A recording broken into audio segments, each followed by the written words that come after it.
Okay, I think we got it going. Whew. Alright. Let's see, there's Twitch. What you know good? Broadcasting live.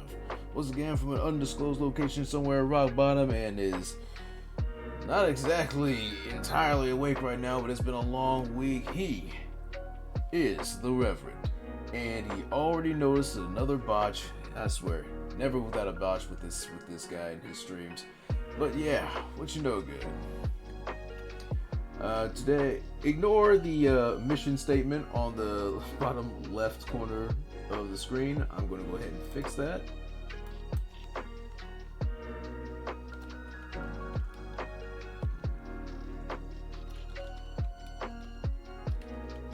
There we go. Oh, sorry about that. So anyway, it's been a while since I've done the last stream, but once again, we have a situation where life really does not care what we want to do, what we are trying to accomplish here at Rock Bottom. But better late than never, and fair warning, I'm a little rusty right now. Like, I haven't even been able to properly draw lately. I mean, I have drawn. It's just that things are not looking that good right now. I think it's a case of sleep deprivation, but that's not going to stop me. We're going to get something done today. We're good tonight. We're going to get something done tonight. And this month, I've for some reason really been wanting to draw demons. I've been wanting to draw demons. Just last week, I did a demon illustration. The first drawing of the month was actually an OC based off of the series Helltaker. And every now and again, I come across some fan art that people do, as well as like original characters. A lot of people are drawing their own demons. So I decided I'll go ahead and draw my own. I had this idea. I thought it was a good idea. But it's a little unorthodox, a little different from all the usual ones, but I think it was a good idea. But I might talk about that character later. Tonight we are drawing not necessarily a demon, but a tiefling. If you guys are familiar with the little circle of on the internet known as D&D horror stories, you may come across a lot of a decent amount of online personalities who read those out loud and give their 2 cents, maybe some advice here and there. There's Crit Crab, there's Crispy's Tavern, there's D&D Doge. One of my personal I like Crit Crab and Crispy. Like, those are the two that I first learned about. And then I think there's another one called All Things D&D, where they have like illustrations based off of the actual story in question. But one that I've been following lately, the guy's just very entertaining. The channel's called Tales to Morrow. That's 3 words: Tales plus space 2 space Morrow. And the storyteller of that channel is a tiefling, a gambling tiefling known as Morrow. From what I remember, his backstory is that he was very good at the Dragons of Ville. I just got here. I just started. Chima, relax. We haven't started drawing yet. I'm just doing a bit of an intro about what's going on.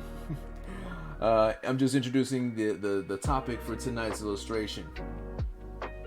But since you brought it up, let me bring up my references real quick just to make sure I got everything ready.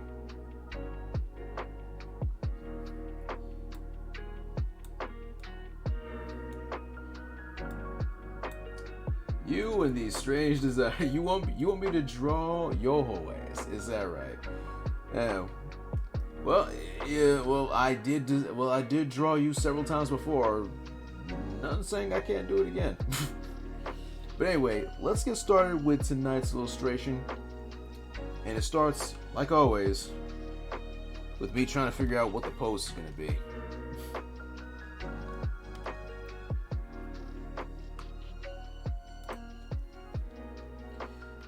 So since Morrow is a gambler and is the big situation for his the big thing of his backstory is that he got himself into a really bad deal lost a bet. It's late and you're about to head to Boom. Hey, no need to sweat it. I know you and I have completely different time zones. You go ahead and get yourself some sleep. The VOD will still be here when you wake up. That is not a problem. Yeah, I know you and I have a 6-hour time difference. Honestly, I'm surprised I was even gonna be. I'm a little sleep deprived myself, but I'm gonna power through it and get this done because I haven't drawn it far too long. Hey, so you go ahead and get yourself get yourself some good sleep. Man, I am tired. And the VOD will be there when you wake up. So you go ahead and get yourself some sleep.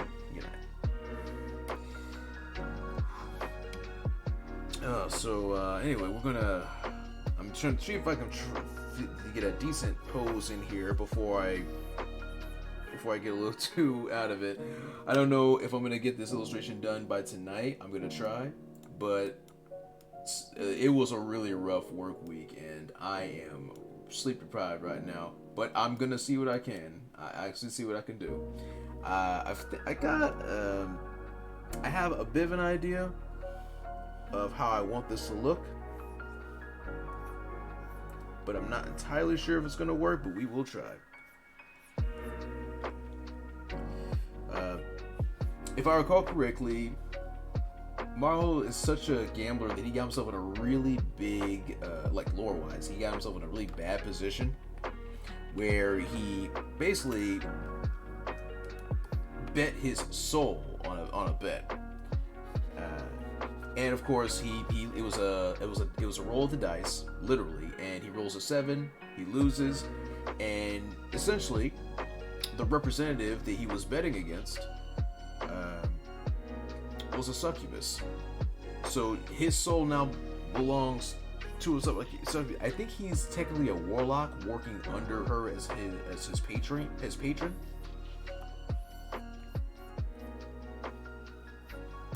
And while some people think that would be hot, if I had the ability to pity, I would, because just the sheer idea of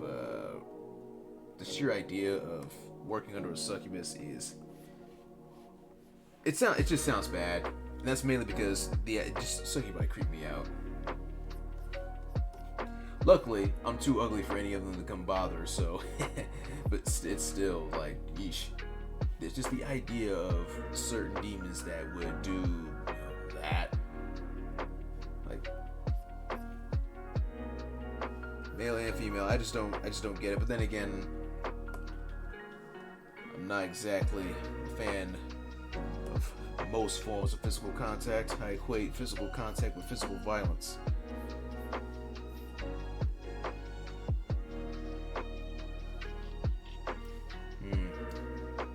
I don't want that. I'm not gonna have this go like him facing completely forward. I'm gonna have him have a little bit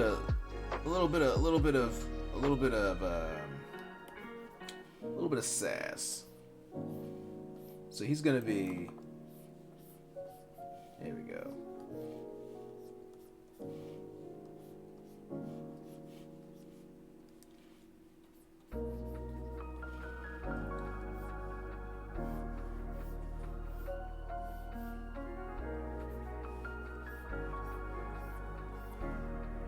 There we go. I'm gonna have him almost. I think I'm almost have him do almost like get his JoJo's Bizarre Adventure on here. Just have him kind of like lean in with his roll, because the idea I have right now is I'm gonna draw him in the middle of rolling dice. I have an idea in my head, but I'm not sure if it's exactly what I want. So I'm just gonna kind of slowly build it here, and if it works, it works. If not, it's okay. I got time. It's been a really rough few weeks too. See, when I'm not doing my day job and all this, and I don't know why I keep calling it my day job. I should say main job, because I don't do it during the day. It's a night shift. I'm also working on an LLC, setting up a bit of a side business, because doing my freelance work here as an illustrator, It is not working. It is not working. Like, my commissions are always open. No one says anything. I mean, some people might pop in the DMs or whatnot, but it's always asking you if I do something for free, which I will not do. I don't have that kind of time. Nobody has that kind of time right now. It's getting to the point where, in this corner of the world, on this hemisphere, if you don't have a side job, you're not making enough money. The price for everything is just increasing. The only thing that's not increasing is the income. Everybody's wages are either staying the same or going down. In my case, they're going down because the main job is cutting hours.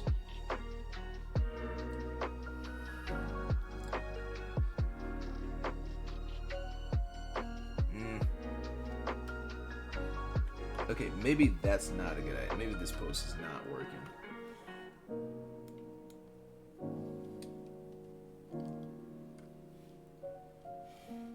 Better idea.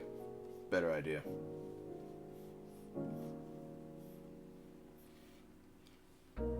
It's okay if it's it may be him facing straight forward, but it's going to be at a down angle. It's going to be at a downward angle looking up.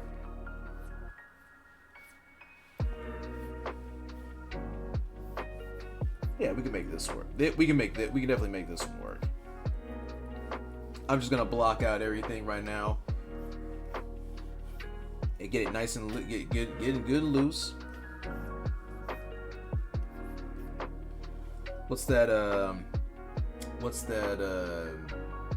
What did Aunt May say in the Driving the Marvel Way?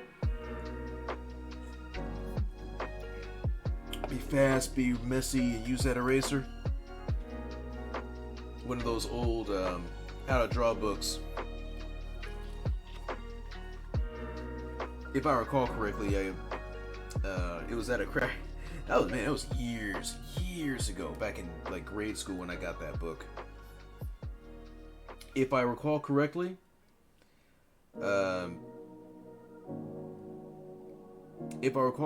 that I got that book.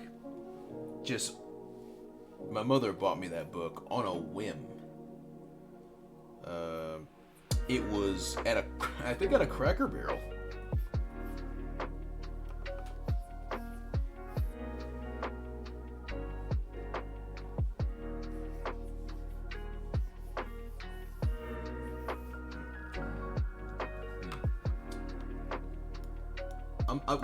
I'm looking at several. I have several illustrations thanks to Pure Ref. I have Pure Ref on my separate screen here, so I can see exactly what I'm.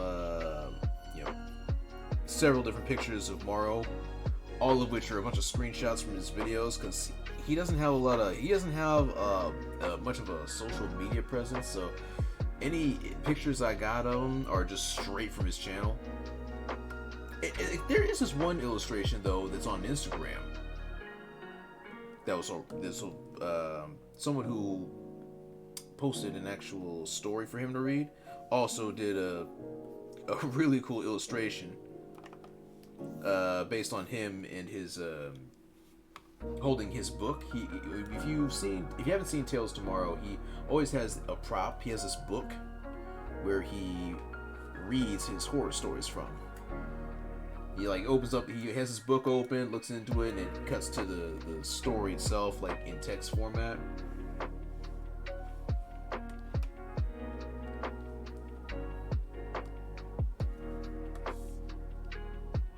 Yeah, this is a much more useful sketch here. The problem is getting the hand just right, because I'm gonna have him roll the dice. Also, speaking of dice, just to make sure I don't mess up with how the dice look, I took some time before we started the stream to have to pick up a few assets from the Clip Studio asset store. I went and picked up several different dice. So we got that. So we got some dice to use as a template. I'll be adjusting the dice, however. The dice that I picked up from the asset store, not very, not very good. They're super basic. Like they'll get the job done, but we're going to make these. We're gonna make these dice a little more interesting to look at.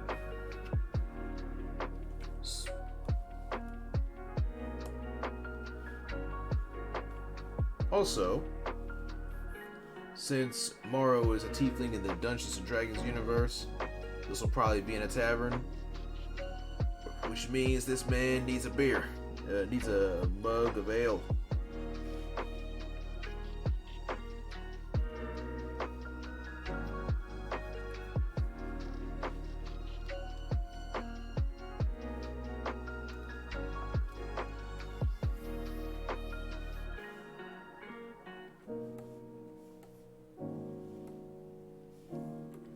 Something like this, a little closer to the table.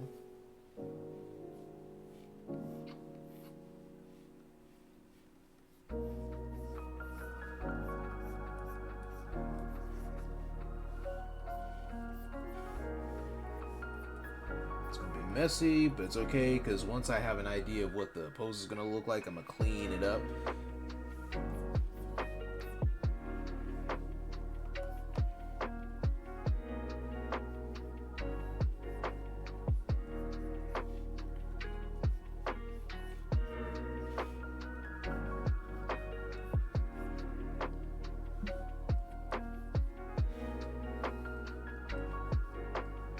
It's one of those situations where, from an outsider's point of view, this might look like it's just utter ugliness, and this looks like it's not going to go anywhere.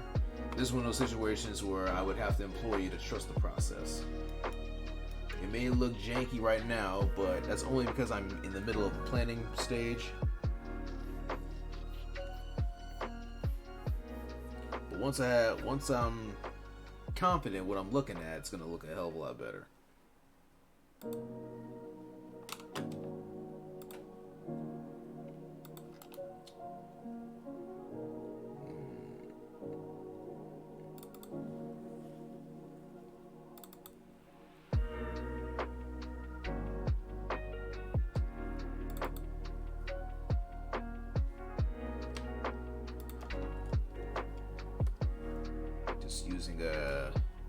Just getting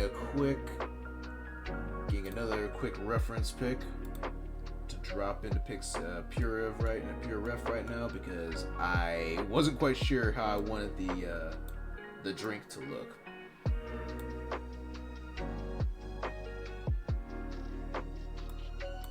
Man. If only taverns were like real in the real world. I would totally check out one of those places. Some of those depictions of those taverns and put in whatnot, they look really cool.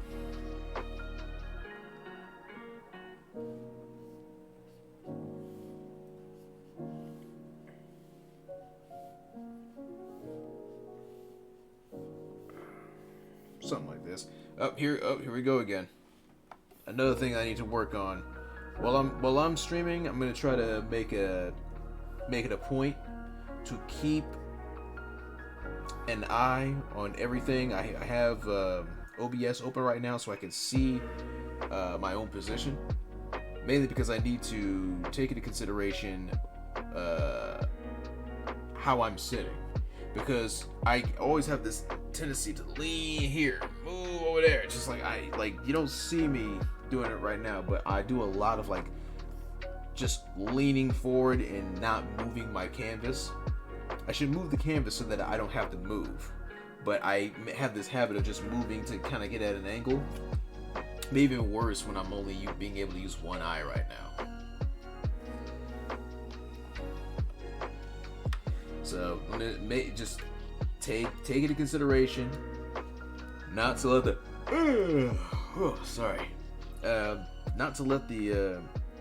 not let the picture dictate where I'm standing and how I'm moving.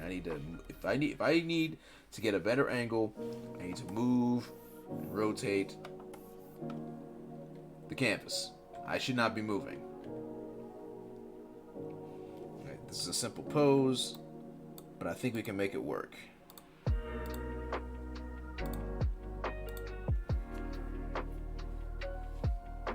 It's time to really figure out how this is going to look. Clean it up a little bit and start really making sure that this starts to look like Morrow before we really get into the details.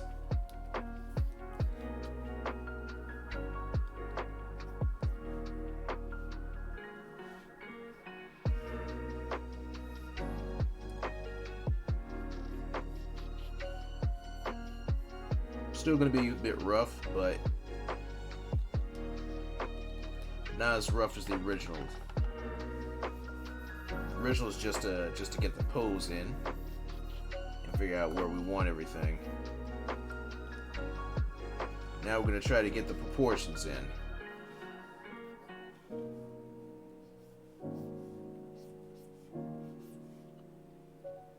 He's not that stocky though, so I'm gonna slim him down a little bit. He's not scrawny, but he's not beefy. At least not according to the avatar he uses, like his VR chat model. If I recall correctly, he built that sucker by himself in Blender. Respect. I'm still trying to properly learn that stuff in Blender myself. Like, every time I try to build something in Blender, there's something about it that just I do not like, and it causes me to want to start over, and I've got to stop doing that. Because how am I supposed to, like, get anything done if I stop and restart, you know?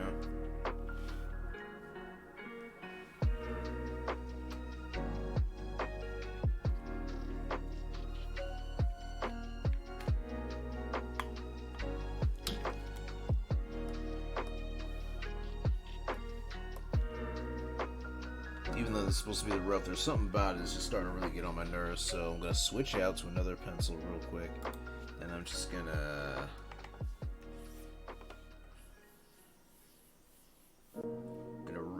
reset it up, because the original, even though the initial pose sketch was supposed to be messy, it's far too messy for my taste. So we're just going to just straight up do it again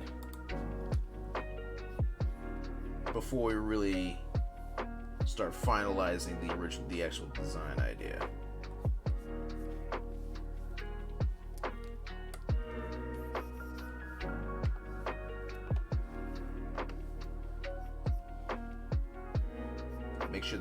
Make sure the proportions and the anatomy actually make sense, because some of this is looking kind of janky.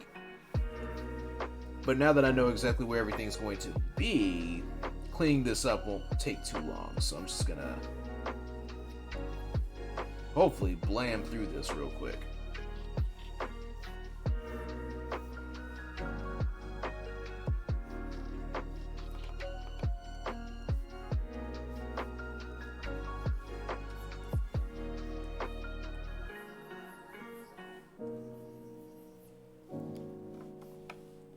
Something like this. There you go. A little bit of action line here.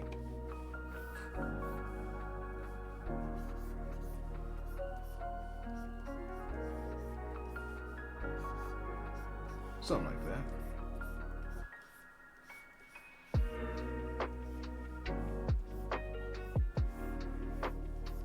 There we go.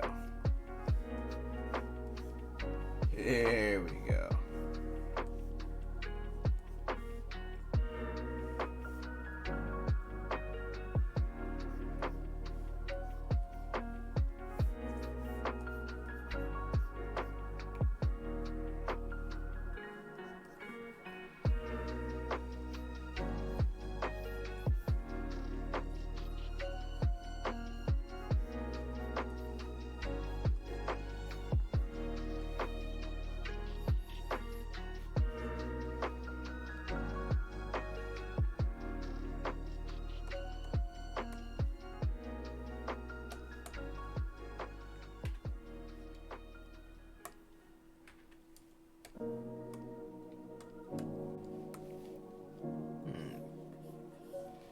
got the basics for the shoulders here. I'm gonna have this put this in a separate. I'm gonna draw the arms in a separate layer just to make sure these things don't get in the way.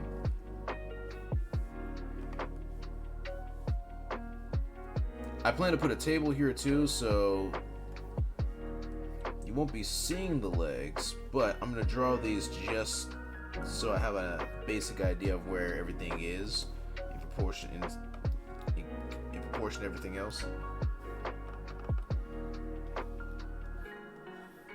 There we go. I was actually gonna stream earlier tonight too. It's just that I have been struggling all damn day ever since I got off work with another little project, another little assignment I had given myself. For you see, when I'm not trying to stream here on Twitch, I'm also making videos for YouTube. I record almost all of my drawing processes. And I can make speed paint videos, and sometimes I'll do some commentary here and there as well. One of my illustrations for Dmitry Maximov, the main character of one of my favorite fighting game series, Darkstalkers. Years ago. I did my own remake version of his ending picture at the end of the first Darkstalkers. And I was trying to make a video all day today. I've been trying to figure out what's going on, but HitFilm just kept crashing on me. I don't know if it's maybe an issue with the video format.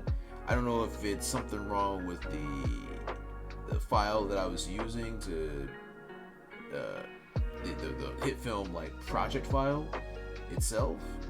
But for hours I was trying to. It looked like it was going to render, and then at the last second it would crash and say, "Please try again." You need a try again feature so I can immediately get back to it, but nah, couldn't have that. That would make too much sense. So most of my day today was just technical difficulties, and ultimately nothing of value was actually done, except getting some food. I got so frustrated, I went and did some errands and then got some meat. Since payday is Friday, I decided I'll take my frustration out on some food.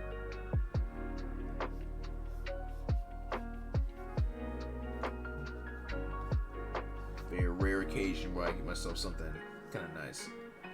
I usually can't afford it.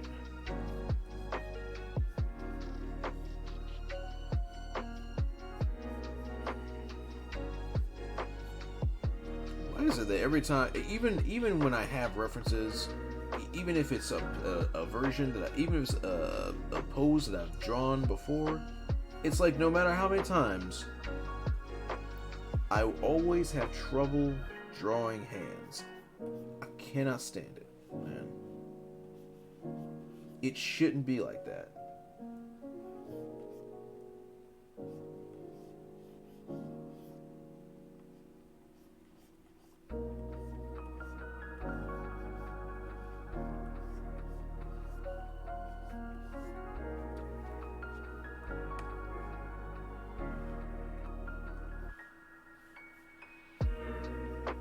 Alright, this doesn't look too bad though.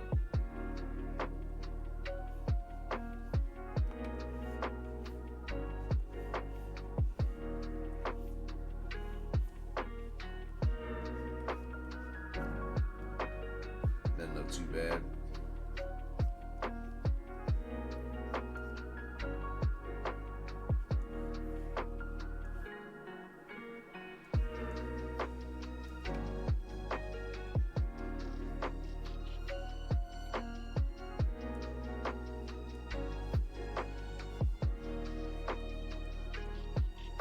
Not a bad rough for a hand yet. But we're gonna have to make sure the arm comes out properly. Something like this. Making pipes.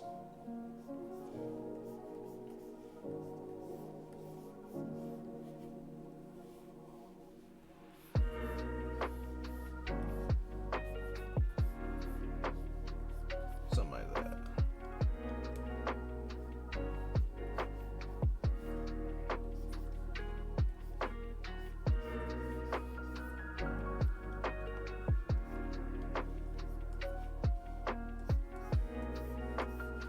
Connect the shoulders to the pectorals.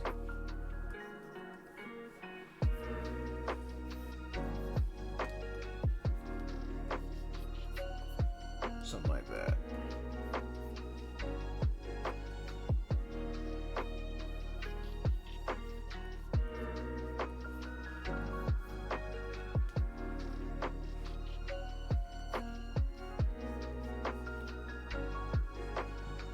I just heard it gong. Is that? Yeah, it's Dark Mortimer. What's up, buddy? Welcome back. Tonight, we're drawing a tiefling.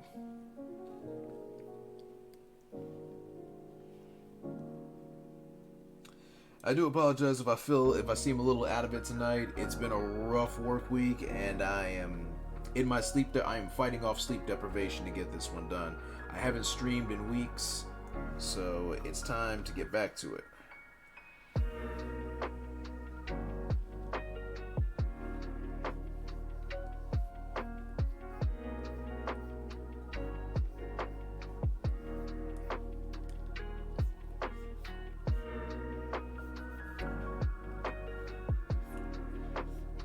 Also reminding myself of just exactly what my shortcomings are. The more I draw, the more I realize certain shortcomings. Still stuck at work. Just got done recording the 9 p.m. newscast. Right on.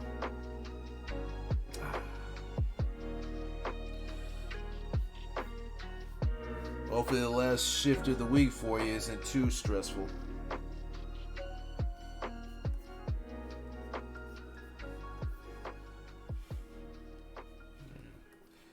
It was one of those. It was one of those weeks for me that I'm surprised I was able to. Geez, I can't even properly keep my eyes open right now. I'm surprised I was able to make it back home. It's one of those days where it's like you're gonna have a really rough drive once you clock out. Get back to the parking lot. You need to get yourself a drink, smack your face, maybe have a snack or something. Just keep the engine running. Not the car, but your engine, just to make sure you can stay awake so you don't crash behind the wheel. Day off tomorrow, we go back on Sunday. Ugh. Hope you can get yourself some good sleep, man. Looks like everybody really needs some sleep. Right before you showed up, Shima Kaede showed up, but completely different time zone. It's like 3:30. It's like 4 in the morning over there. So she may have to leave, get some sleep.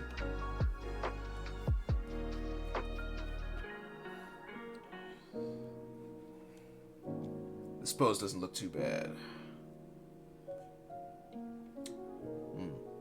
So Dark Mortimer, the one we're drawing right now is an online personality that I've been recently following. Hearing different Dungeons and Dragons stories. Max, if I could sleep was a commodity, I wouldn't have to wake. First time chat. Macamillianus. Macamillianus. I hope I'm pronouncing that right. Hello, how you doing? Welcome to Rock Bottom. If you could sell sleep as a commodity, I would buy it. I just give up? Nah, I'd rather not. Everyone does. Massimilianus. Now I'm gonna figure it out eventually. Because I mean, people mispronounce my name all the time. So I understand how irritating it can be.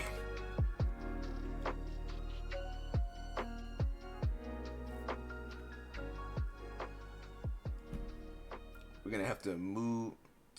been up to. Okay, I think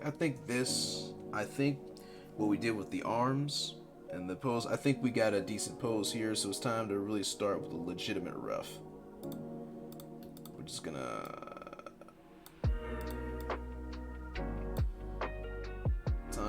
time to start making this look kind of good. I usually keep getting killed in my dreams, and yes, I do feel every bit of it. Ooh, wait, that I don't remember the last time I've had a dream like that, Dark Mortimer, but I still somewhat relate. Most of my dreams don't make a lot of sense, but what wakes me up is usually something that causes physical pain. It used to be jumping off of a really high location and feeling it in my whole freaking knee. My both knees feel it. Or it involves some type of weird monstrosity stabbing me. It's always stabbing for some reason. I don't feel like I'm dying though. It's more like right when something happens, it hits you right in the tum-tum. Get none of those, really. No, lucky you.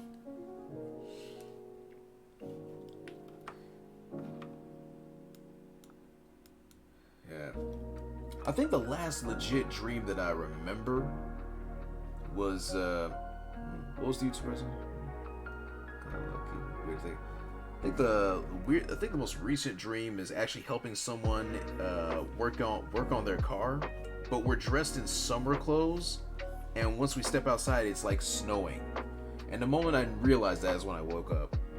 As for the YouTube personality, it's his name is Morrow. He's a tiefling and a gambler, and he runs the YouTube channel Tales to Morrow. That's Tales space 2 space Morrow.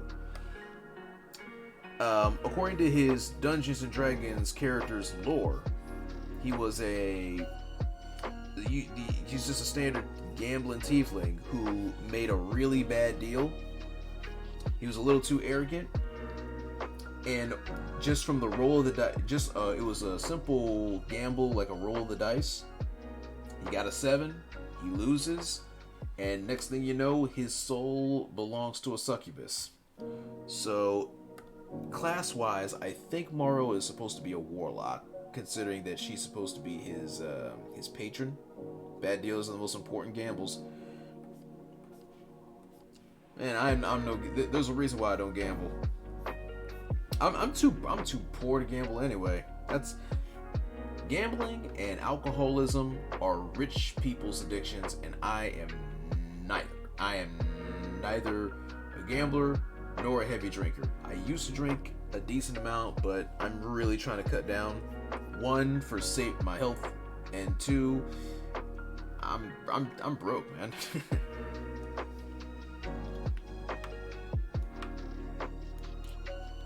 But in this particular picture, we're gonna have Morrow looking a little bit more confident. I mean, his soul already belongs to a succubus. What's he got left to lose except money? So let's have him look a little more lively. As for his content on YouTube, he reads certain,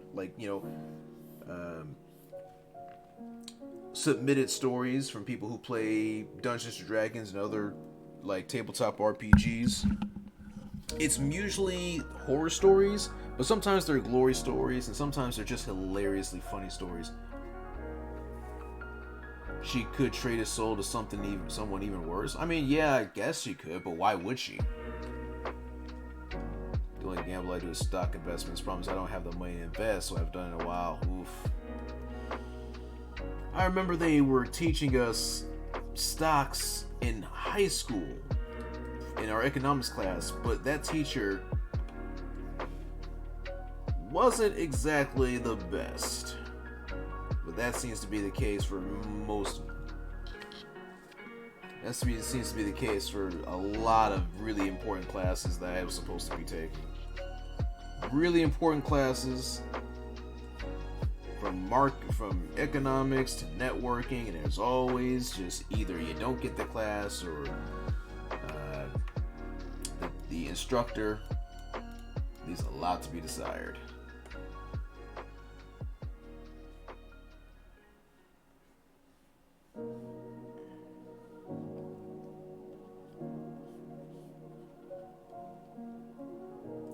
no idea why they even did that in home economics. Man, I don't even remember what we were supposed to do in home economics. For me, on home economics, I mean, there was teaching everybody how to stitch clothing and fix clothing, but then by the time there was something else, it was that time in my school life where everyone wanted to start crap. It was a really bad school. And if you're short, if you're an outcast, if you don't have a lot of friends, everybody wants to fight you. Sewing, making pizza, then stock trade. Oh man, I think they separated that for us. There was a no. That was us too. That was definitely us too. Like half of the class was like sewing, and then the next half it was a little bit of cooking. But when cooking was involved, that was also the day someone wants to fight, which means I'm stuck in the office explaining myself, and I gotta miss all the food. I hated not knowing if our food came out well or not.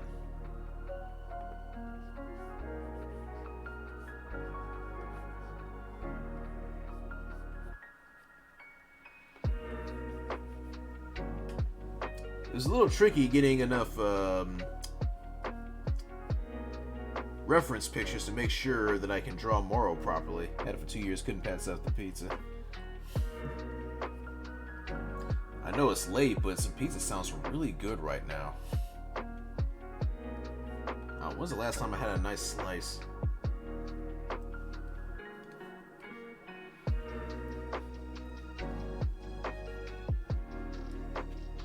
Since Morrow doesn't have much of a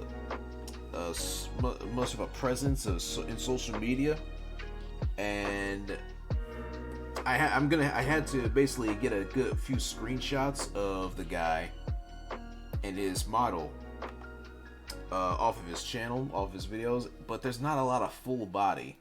So some of this I'm gonna have to unfortunately hide with a table. Like I can get him from the waist up, but the pants, not entirely sure. I do have at least one picture of him in his pants, as well as his tail.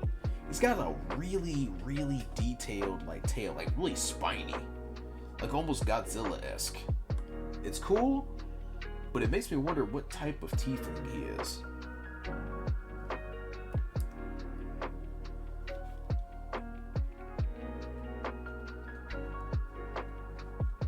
Speaking of which, just in case anyone's wondering,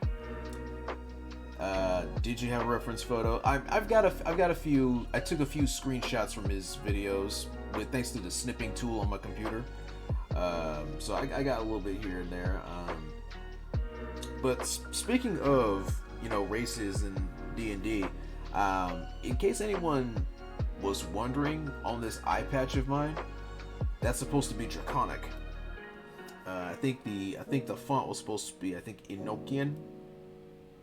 I don't even know why I decided to put that on there. I guess I just was feeling weird and just wanted to make a tabletop reference. It's supposed to be what was written on the eye patch is supposed to be Draconic for the word pain, which I most certainly was in a lot of pain when I first had the surgery. Hopefully by around this time next month, the doctor will let me see my optometrist to get a new prescription so I can actually use my eye again.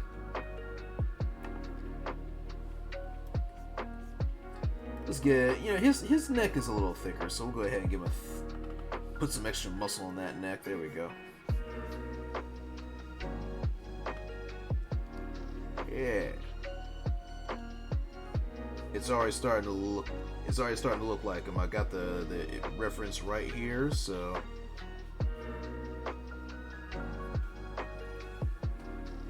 if I had a little extra time, what I would have done was oh, sorry about the talk about eye stuff. Yeah, I'm just letting you know about the eye, just what's written on my eye patch. If you don't know, I had Not gonna lie, it sucks.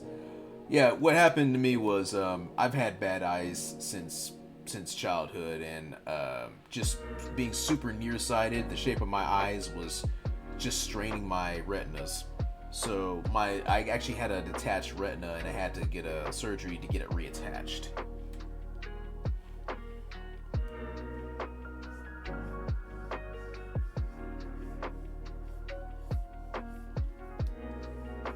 At first, the pain was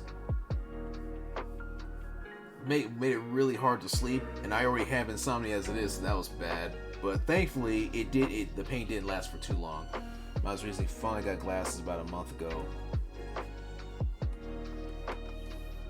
Well, was it also a detached retina, or was it another situation that caused your issue? If you don't mind me asking.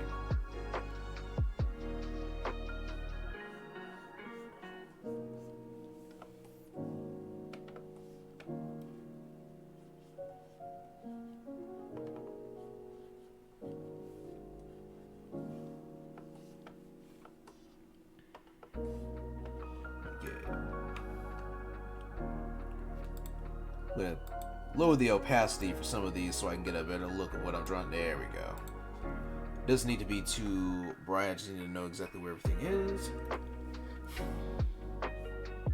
Infected and went near the blind and see multiple. Ew. Wearing sunglasses indoors at work for a year now.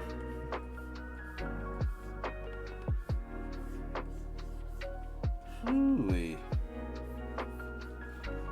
Man. You know, I know some people think that eyeballs are just wonderful, magical, and they think that they're the. Some people think that eyes are just like the perfect example of like humans being perfectly designed or something. It's like, dude, eyeballs suck. There ain't nothing magical about being born with eyes so bad that you're eventually going to naturally go blind because your retinas are peeling off of them. I'm just glad to know that it wasn't necessarily something I did that caused the detachment.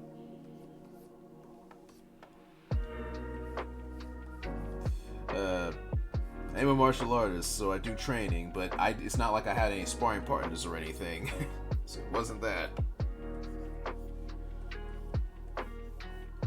Though I did used to spar. I actually had someone I would occasionally spar with at college, if you can believe it.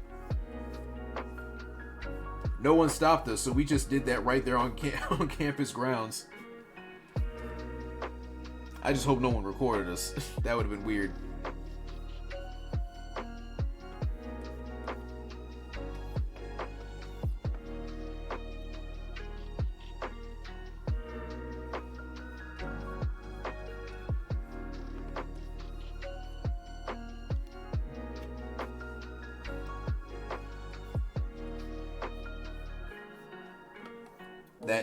That mug's gonna have to come up a little bit, so I'll redraw that in a little bit.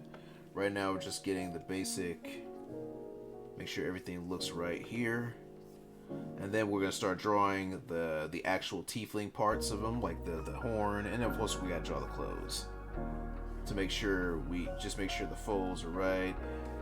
Thankfully, Morrow's design isn't too complicated. Well, with almost any type of medieval type of clothing, if you don't do it just right, everyone knows. Any particular reason why you're wearing your sunglasses indoors? I swear I think you already told me, Dark Mortar, but but unfortunately, if you did, I forgot.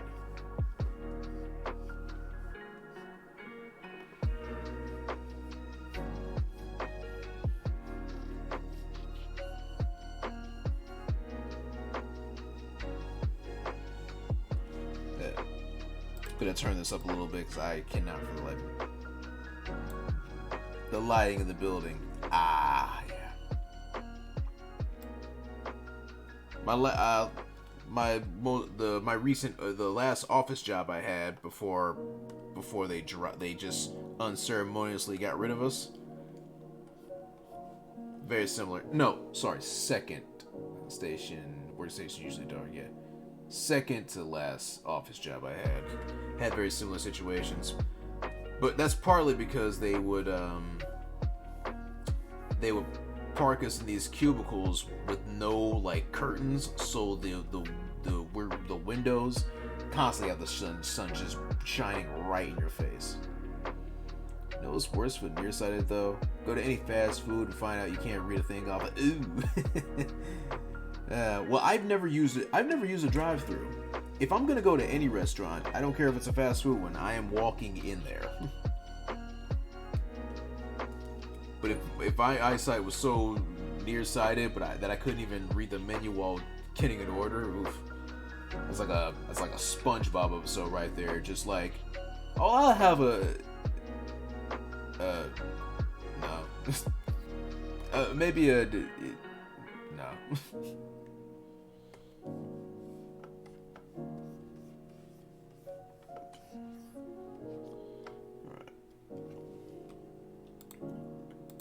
Alright. That'll do for the rough. It's time for the clip.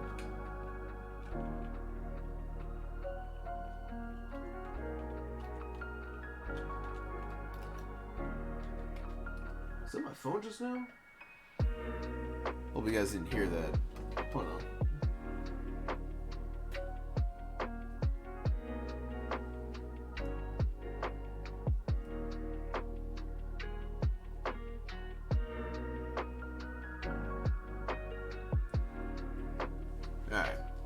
Okay. I did get a message. Thankfully, it wasn't anything too important. But apparently, if I don't know if that was a legit message or not. I don't know if the person who sent me that message. I don't know what his sources were, but apparently, we might be getting a third Beetlejuice movie.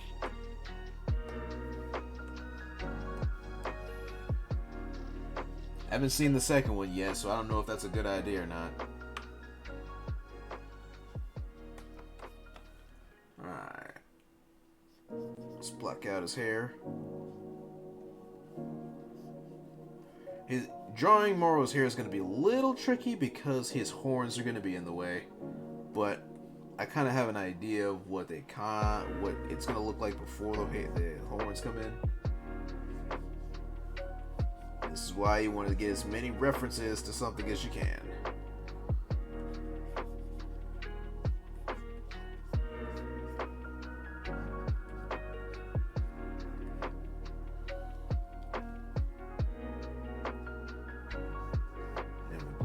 Then block out the horns, which seem like really close to each other. Almost like the horns themselves are connected right next to each other, right in the middle of his forehead. I might want to take a little creative liberties and not do that, but we'll see.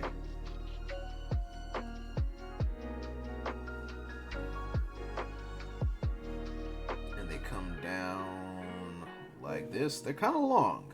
They go way past his ears.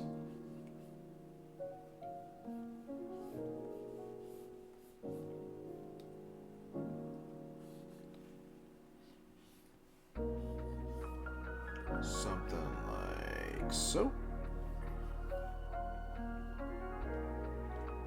I bet this dude could headbutt like the best of them.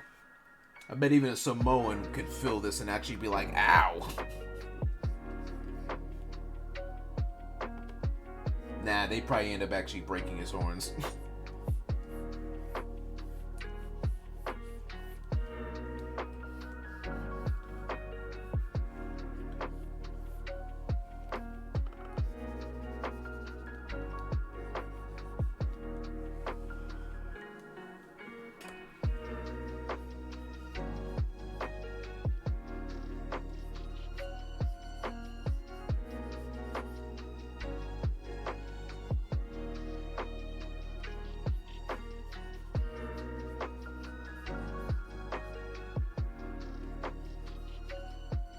Samoans are soft and wonderful, just not when they're angry.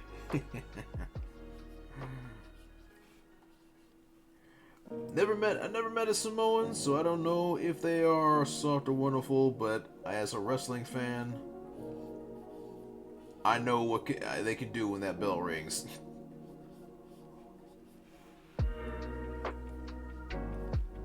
It can be their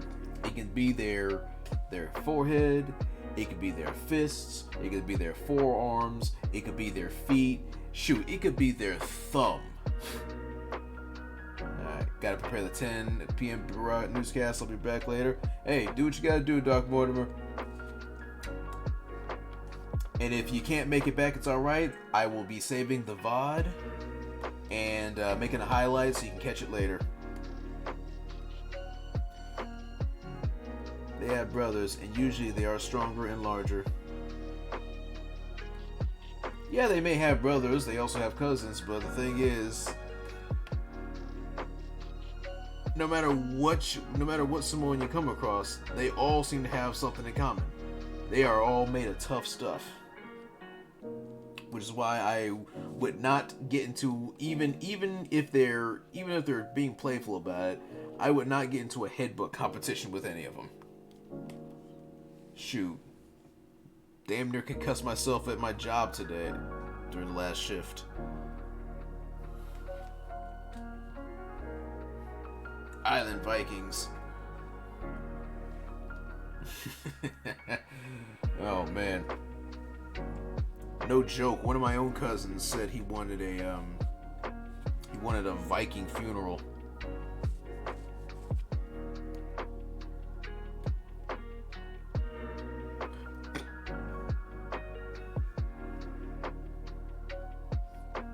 What I'm gonna do real quick, I'm gonna just sketch this right here just to make sure I got the same size as the original, and I'm just gonna scroll it up.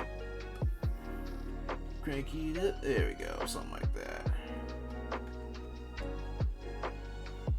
And we're also gonna have to this mug of his is gonna have to get frothy. Get that man a fresh barrel of that good stuff.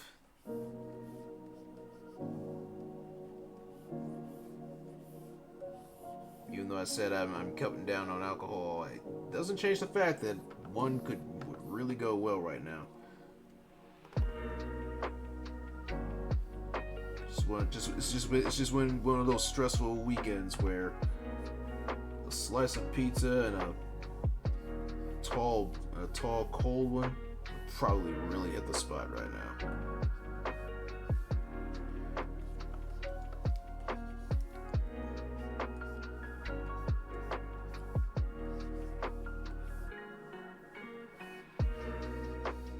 Something like that. There we go.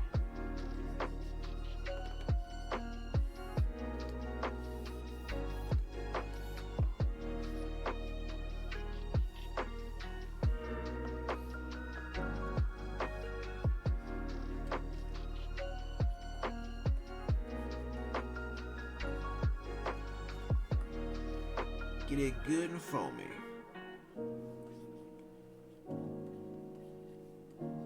Maybe leak a little bit down here. There we go. Nice.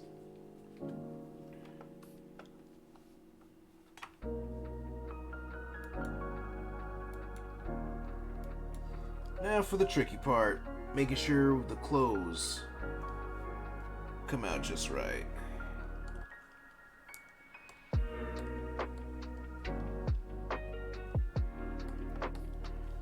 Once we really finalize how the clothes are gonna look, we can actually start with the lines. Once we get the real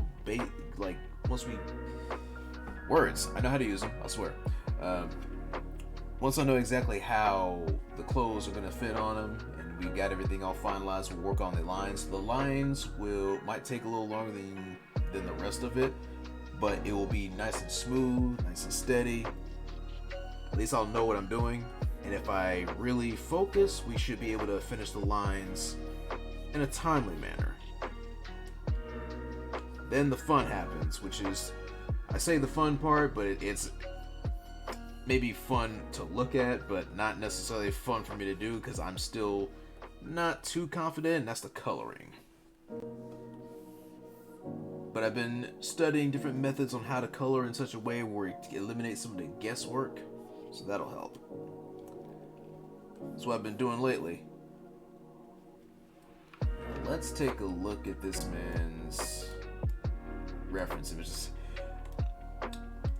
He built his Morrow built his whole character in 3D, and I think he said he used a blender and used some really cheap, really like throwaway assets and whatnot. But it still looks pretty good. The problem is that because of him using our pre-existing assets, some of the details in his outfit are a little hard to really get a grasp on. Basically very low quality when it comes to textures and whatnot, so there's going to be a little bit of guesswork, but that allows us to have a little creative freedom. It means, okay, so I don't quite know what this is supposed to be, I don't know quite what that's supposed to be, but that's going to give me the opportunity to kind of do my own thing. Sorry, give me a second, my eye. Okay.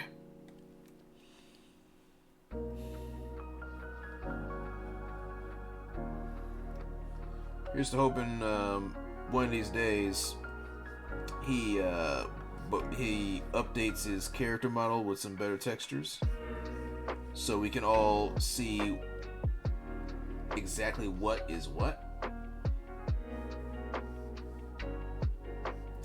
Because once you have a much cleaner like character design and people know what's what, that'll definitely increase your fan art, I would argue. If people know what's what, they know exactly what it looks like, especially when you have a following like he does. He's relatively new on the scene of RPG stories retelling, but he's such an entertaining guy. Like he lets his personality really run wild at times.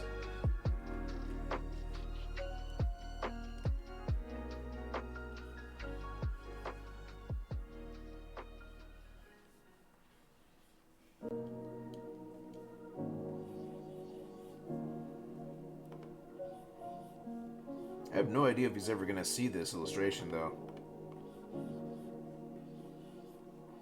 The last piece of fan art that I saw from him came from someone who also submitted an RPG story, of which I don't really have any, at least none recent.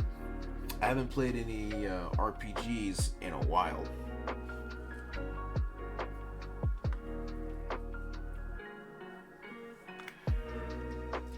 Give me just a second.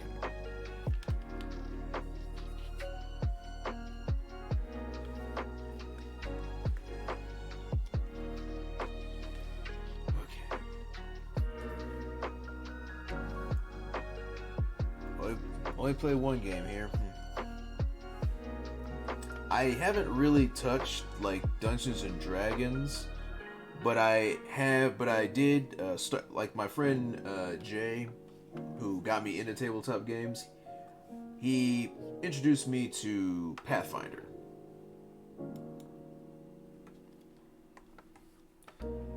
He's also a big fan of like writing stories. And this is one of the reasons why I really appreciated him bringing me in and letting me learn tabletops with him. Because while I'm an illustrator and he's a storyteller, he's not really good at drawing, which gave me perfect opportunity to draw his character. And then, after going through a few campaigns and modules with him, he started talking about how he would like the idea of like us actually doing like maybe a webcomic of our characters and like different adventures. And he had ideas in his head, like he could totally like formulate some really good ideas. And eventually I told him, bro, let's just do it.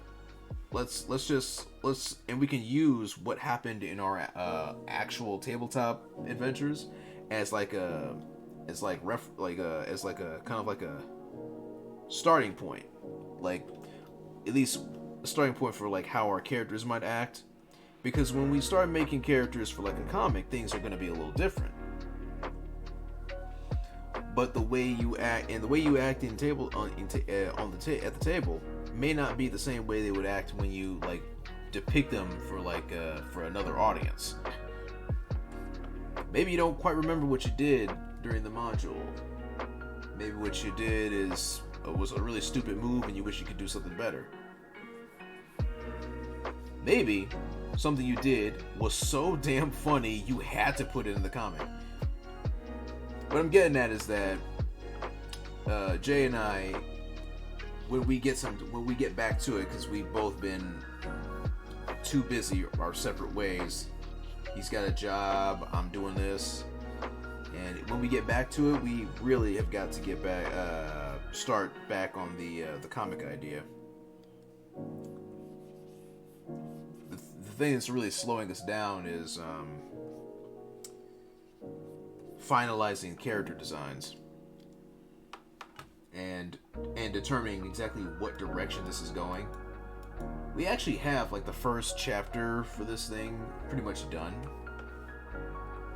At this point, it's basically me making sure I know exactly what these characters look like, so that every time I draw them, they don't look different. And once, just wing it.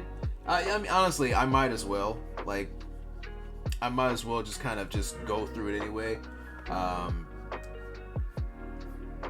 Once I get the permission, I'm gonna go ahead and post the actual teaser for it, because I have a 10 to 11 page like teaser for it, and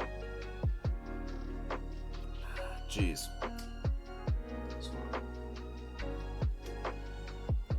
And while the designs for the characters are okay, there is they're bound to change. I just realized I've gone through this entire thing, almost a whole hour of this, and I forgot to save. That could have sucked. Give me just a second. Something's... Sorry, I apologize. My eyes kind of bothering me for a second. Just give me a second.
Oh, jeez.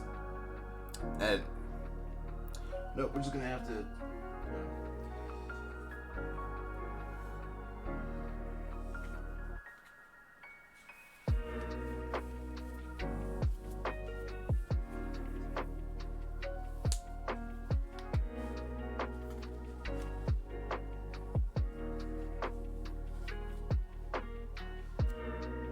Okay.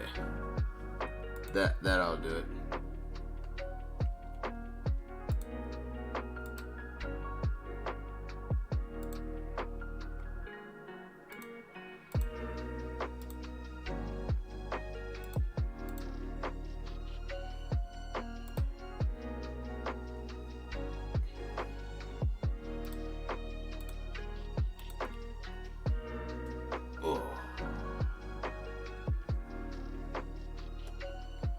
Okay, sorry about that.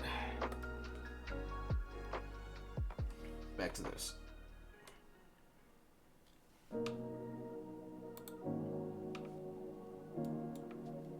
Say, honestly, just do what you do. If there are multiple characters, run with them on your own. Go for adjustments. It's like running ping pong. Yeah, we've got basically an idea of how this is gonna go. It's just that there's no doubt in my mind that things are definitely gonna change from the original teaser trailer to whatever this is gonna look like in the future. I guess I'm just kind of a perfectionist, and that the more I think about it, the more I'm like, the more I keep wanting to make it better. But if Hajime no Ippo is anything to go on, the character designs are bound to change no matter what you do. So I might as well just kind of just, you know, just take what I got right now, and we'll just adjust it as time goes. We'll just call it art evolution. It's like I know it happens. That's the thing. I know it happens. I'm just really stubborn, and I guess I'm just too hard on myself when it comes to these types of things. But Hajime Nathan, everyone would be swinging fists and taking blows. I mean, to be fair, there is definitely a lot of swinging and blows taken, so it's not entirely, you're not entirely off.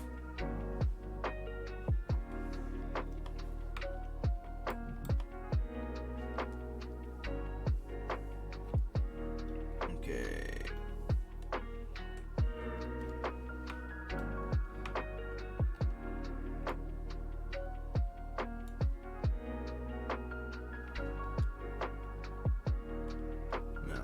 Bring out the dice.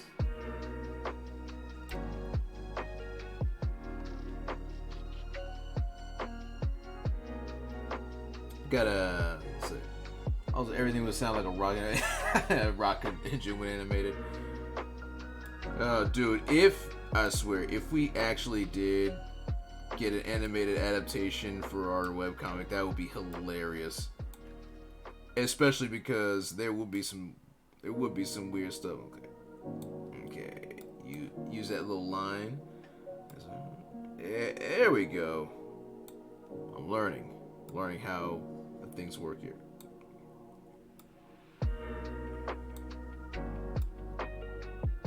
Rotate.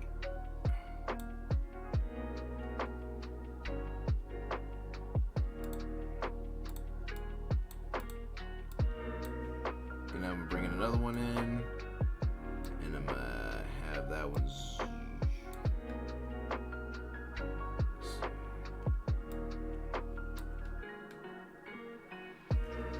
If I could just zoom that one out.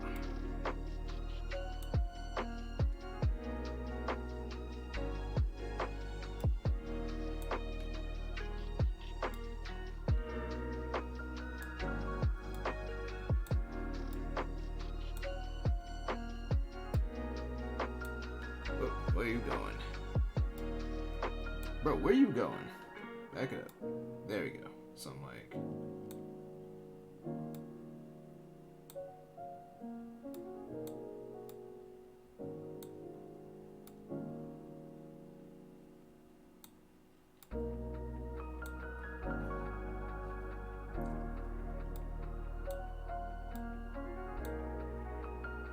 Oh, I know what was it? Okay, bring it down here.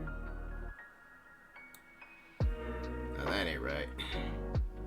That ain't right. Okay. Delete that one. Let's try that again.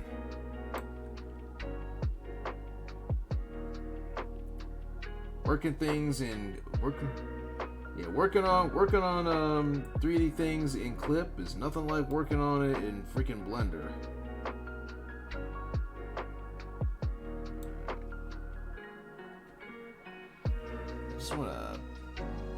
Just want this to zoom out a little bit. I could just bring it down. There we go. want to use the camera. Like, okay. No, it's okay. We're learning. We're getting it.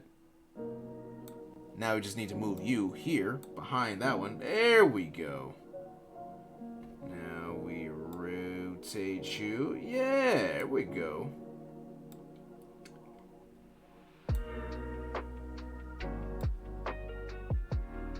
That's more like it.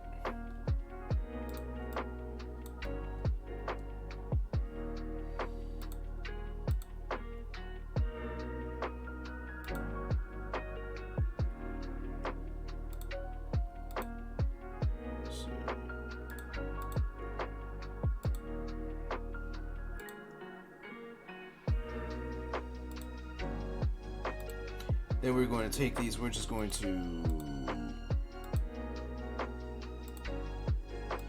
take the lines of these like so. We're not going to actually use them the way they are. We're going to adjust them and make them much more stylized. These are super basic dice. They're just placed here so we have an idea where we want them. Oh look, cool. They even add the little shadows there too. Much appreciated.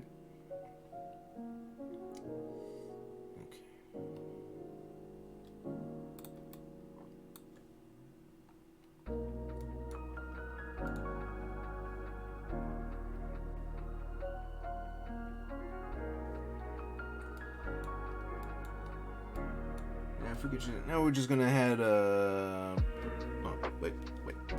Get this out the way. There we go.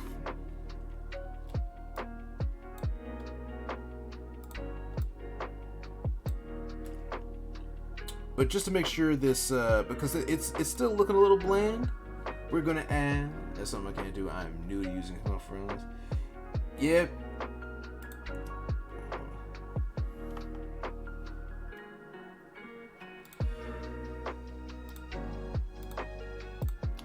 Yeah, I'm still learning how some of this works in Clip Studio. I'm more of a Blender guy. I don't know how much of the tools are used for Clip Studio, but the sooner I learn, the better.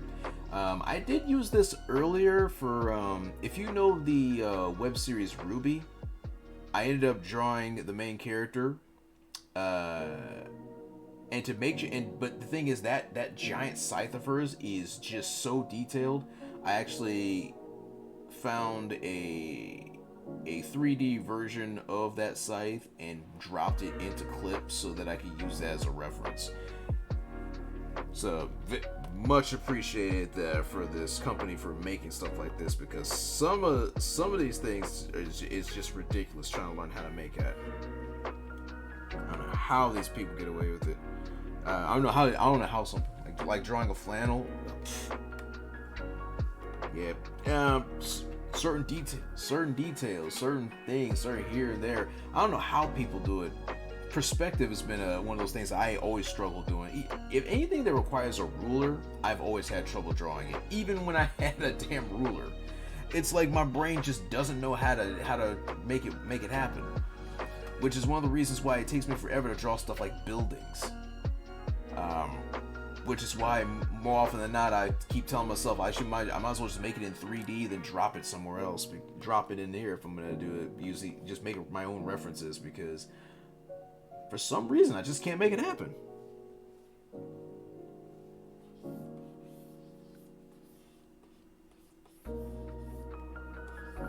Right now I'm just drawing in like a bag of money, like he's that's the thing that's on the line. I just want something else on the table, so this doesn't look too bland.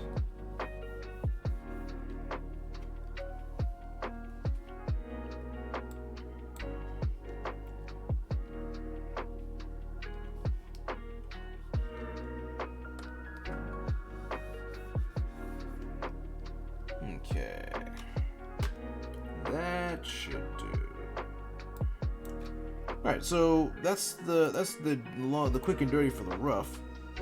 I'll bring some, make sure everything is exactly where I want it, and we're just gonna go ahead and we're gonna start with the lines. Now after I'm done with the lines, I'm going to drop in the basic colors.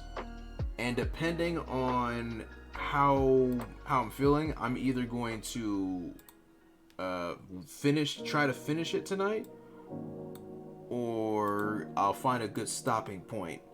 Knowing me, I might finish the whole thing tonight because I'm stubborn and stupid, but we'll see. But we shall see.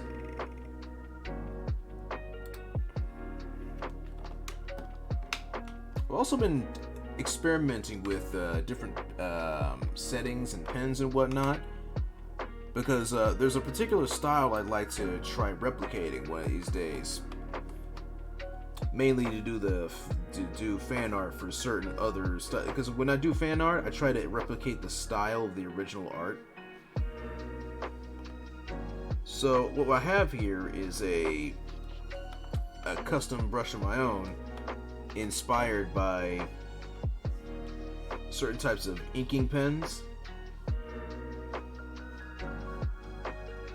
so that I could get so that I can basically replicate like some of that old like 80s and 90s like style, retro style. So it's gonna look a little sketchy, a little imperfect, and that's kind of the point. I don't know if it's going to work for this particular picture, but I'm gonna give it a shot. Can't replicate for that.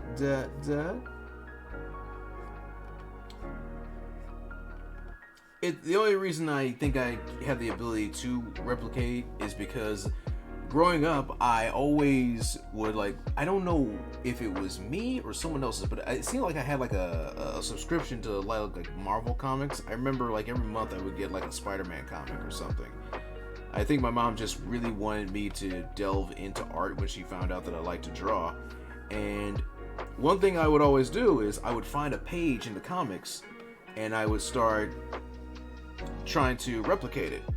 I was just trying to be like a human photocopier. Sometimes it worked, sometimes not so much, but when I was able to make it look good, I made it look good to the point where many members of the family just accused me of tracing. I'm like, I swear I didn't. You can see where I messed up.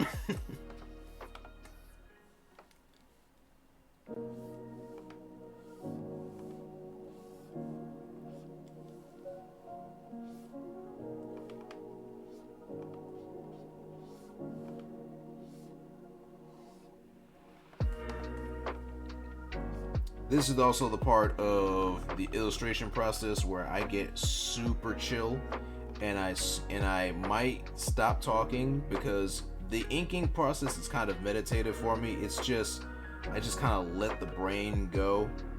Sometimes I stop and think about what I'm doing, so replicating would never work. Still in tester mode. Oh, that's totally fine. Bro, that's actually, tester is actually the name for some of my custom pens when I'm not quite sure what it's going to be. When I'm not quite sure how I want it to use, it's like a prototype. I legit call it the tester.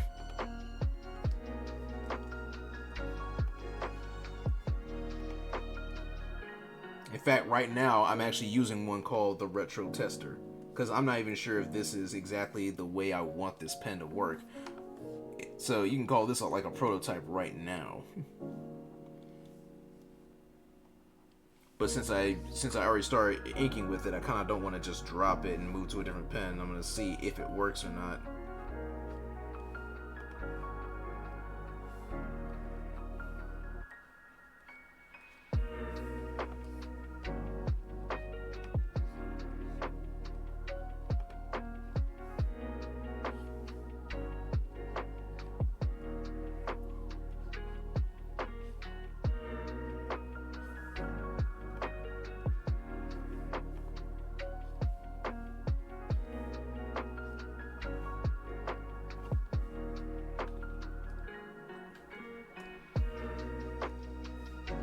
The only real downside to this pen is that because it's kind of imperfect and kind of sketchy, once I try to fill in the use like a bucket tool to fill in the gaps. It looks kind of janky.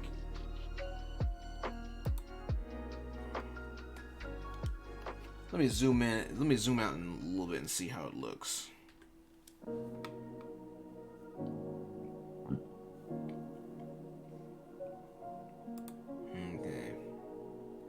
Okay, you know what? Despite what I said about not wanting to change it, I think I am going to change it a little bit. I do have a separate brush that looks similar. Let me see how this works. But it's also one that I'm more used to.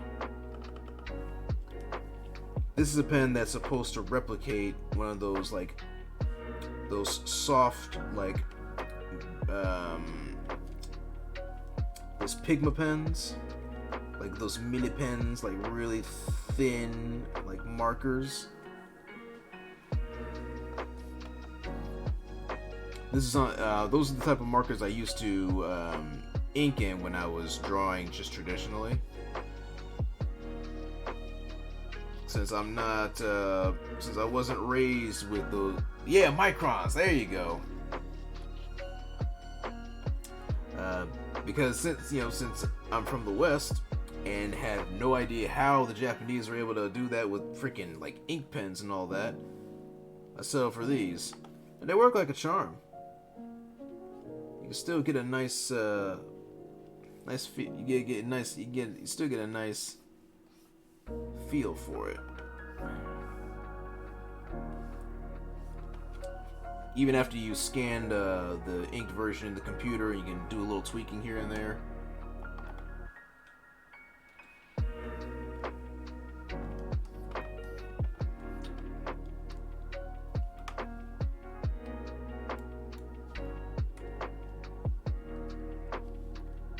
I didn't really give the eyebrows enough attention, so we're gonna make these a little thicker. There you go.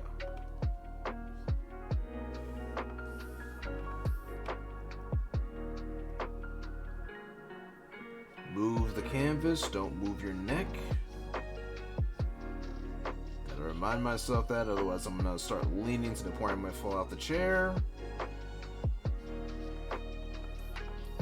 No, I will not say if that has in fact happened to me.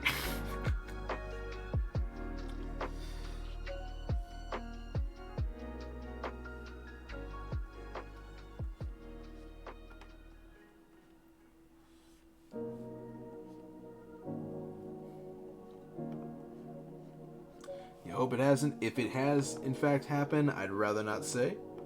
So I'll just let you speculate. Maybe it has, maybe it hasn't. But whether it has or has not, let's hope it doesn't happen here. I just gotta remind myself, stop leaning.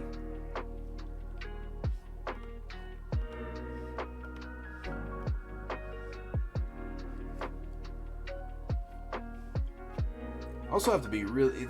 Also doing his eyes is gonna be a little tricky. Not particularly this part, but because Morrow being a tiefling has just a different set of eyes. His eyes are a little... Well, they kind of remind me of Raiden from Mortal Kombat. They're like... The sclera is more grayish rather than white, and the pupils themselves are like pure white. So, it's going to be a little weird drawing those. Yeah, a little glowy. Looks like he's got the freaking full moon in his eyes. Let's move this a little bit. There you go. One of the great things about working in digital, if you see something wrong, you can edit it like that. Is that eye a little too close to the nose? No problem, I can move that real quick.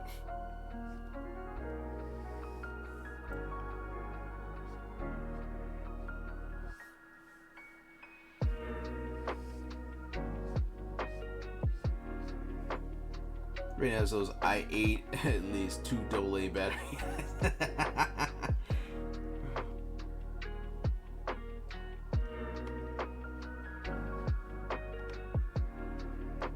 Yeah, it depends on the. He's got some, like, depending on which game it is. Like his eyes definitely look like that during Mortal Kombat X. Sometimes it looks like he's got some LED eyes.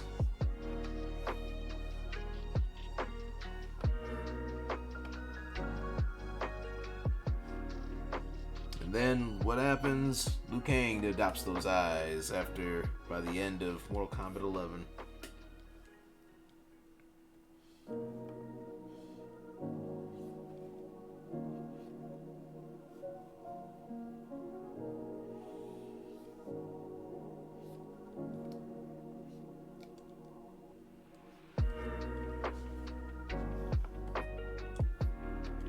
Now that I think about it, if it's one thing that really confused me in Mortal Kombat 9, it's how those glowy eyes work. It's nothing really important. It's really nothing really worth racking your brain over. It's just something that kind of bugs me when I first saw it. Raiden's a deity. Because he's a deity, you wonder exactly what he needs to, like, what his, how his biology works. Like, does he really need to blink? With eyes like that? I don't know why with eyes like that, you expect him to just, like, kind of work so he can just watch it, like, look anywhere he needs to without having to blink. But then, during those moments of awkward silence in Mortal Kombat 9, you see him blinking. Same applies to Scorpion, who is straight up undead. Big old glowing eyes, or blank eyes in his case. But then during an awkward silence, you just see this just undead ninja guy blinking, and it just immediately pops in my head like, do you even need to blink? The ones who resurrected you didn't do so with some eyes that don't need to blink. Granted, this is just me speculating and overthinking things that I'm pretty sure the creators were not even bothering to think of, but that's just what I do. I see certain things here and there, and I immediately start asking myself just 1.5 million questions before I stop and think, I'm pretty sure no one else cares. Why have I asked this?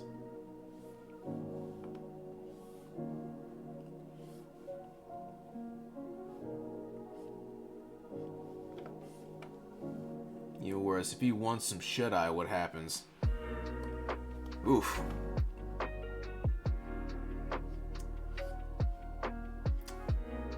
If Raiden needs some shut-eye, I guess he could shut him. But do his eyes glow in such a way where his eyes illuminate the inside of his eyelids, and therefore he can constantly see? That'd be unsettling. Might see through it. Right through. Like, you shut your eyes, but the light's so bright you still see what's going on. It's like you don't even blink. It's like you are blinking, but blinking does nothing. The blinking, it does nothing.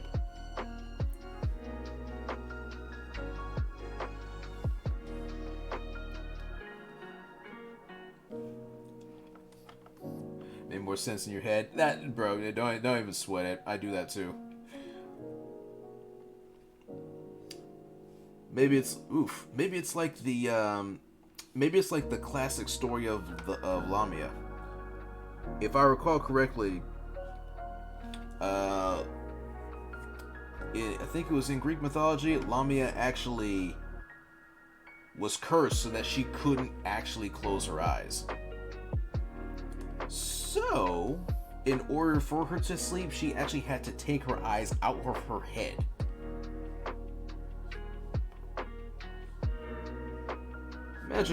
Imagine going to sleep with, like, your significant other, and they have to take their eyeballs out of their head and place them in, like, a glass of water, like they're freaking dentures. Oof.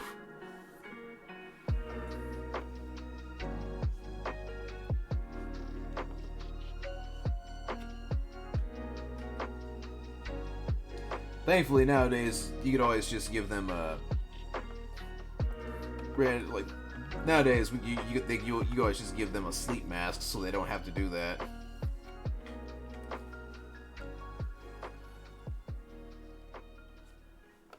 Doesn't sound so bad.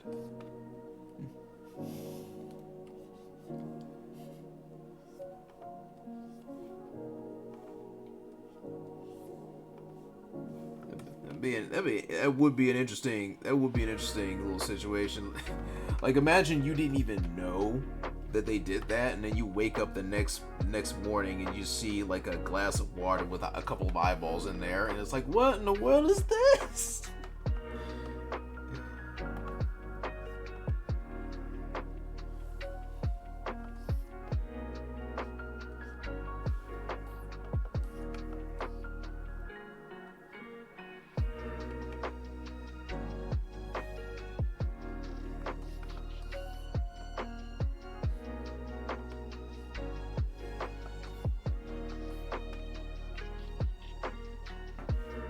I could totally see that in like a horror themed like comedy.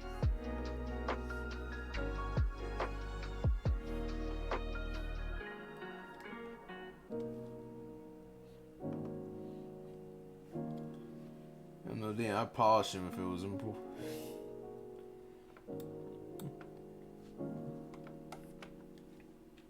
Hey, if I were dating a creature like that, I'm not gonna judge. All I ask is if there's something you need me to know, say something ahead of time, so that way I can help you with it.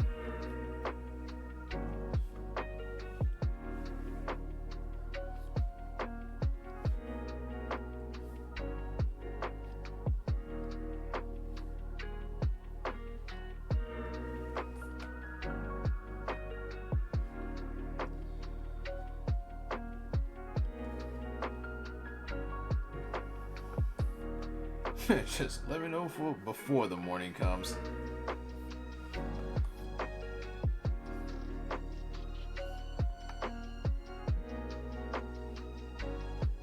I don't think I really need to add the lines right here, but I just kind of want to add it here just so I know exactly where those eyes are. Alright. Zoom out a little bit. Yeah, these lines are not looking too bad. Granted, I think it's mainly because I'm using my usual pen, and I turned off the anti-aliasing, so that way once we're done with the lines, and they can look nice and crisp and clear, or if I need to smooth them, I can just smooth them that way, which I'm probably gonna have to do anyway. Morning brain is like 2 cells working. Hey, that is fine by me. We're all tired here.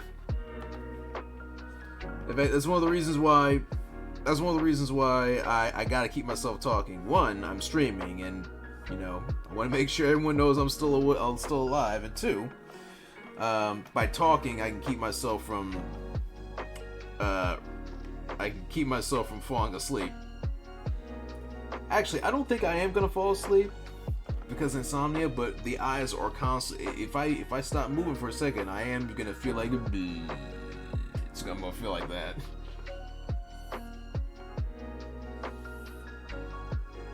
Someone can hit the freaking Windows shutdown sound effect and it would be just perfect.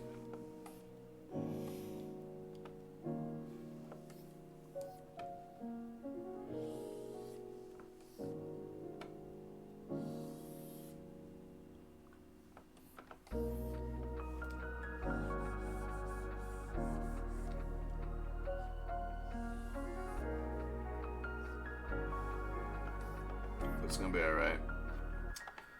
Good thing it's this. Good thing it's Friday. Good thing it's the weekend. So even if I do feel just kind of bleh, it's not like I got anywhere to go.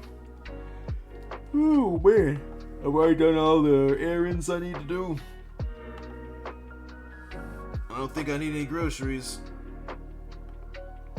All I gotta do is all things I have. Well, I do have some things I need to do, but I can do that while in the apartment. What time is it there? It's not midnight yet. Just another 50 minutes. Yeah, we're all on different time zones here. I think I had 3 people here already, and we're all on different time zones. It's all right.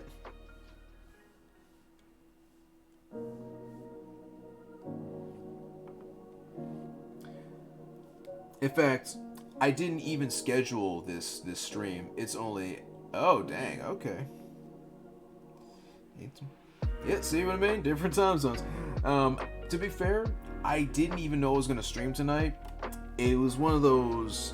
Oh dang, I haven't done this in a while. Kind of stream, and I was like, I want to draw. I might as well still have to work early work. Yeah.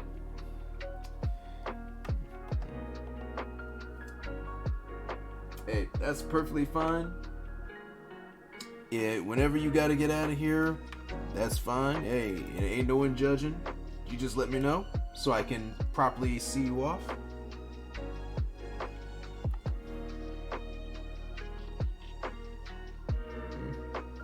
Even if you're only here, if you're here, it doesn't matter if you're here for 5 minutes or the entire stream, or as long as you've been here for a while. Doesn't matter how long you are. I appreciate it, man.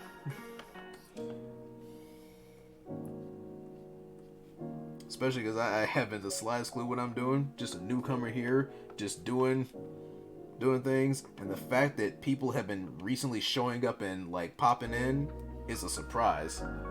Like the I'm still kind of jazzed that every now and again we get a new face. It's like, hey, I did not see that coming.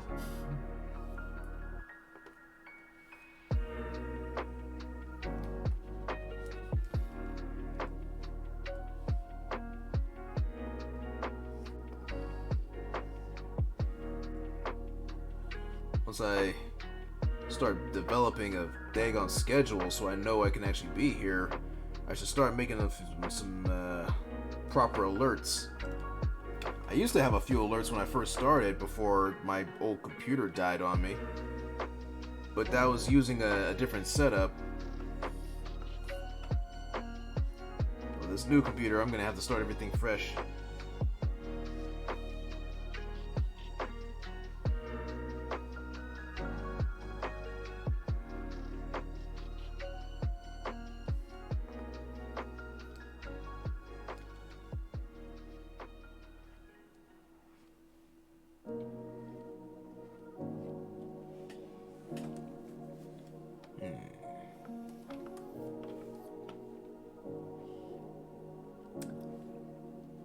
Probably do some good. Just don't have much. Plus, it's like working 9 to 5, then a 5 to 9. That just sounds gross. Whew.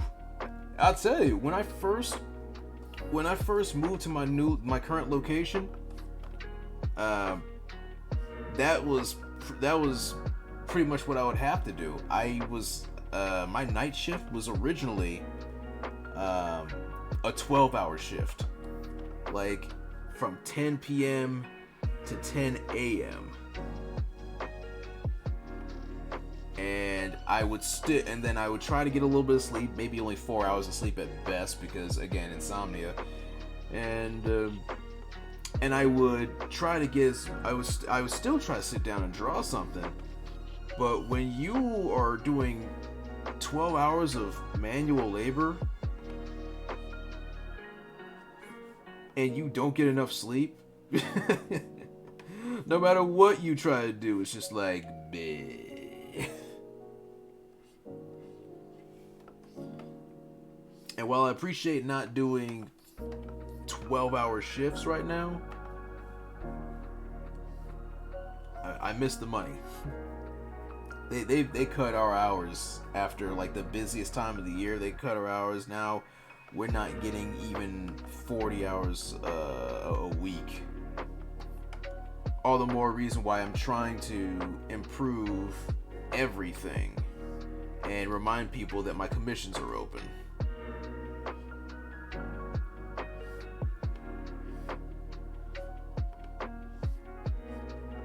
Hopefully this little side venture that I'm working on,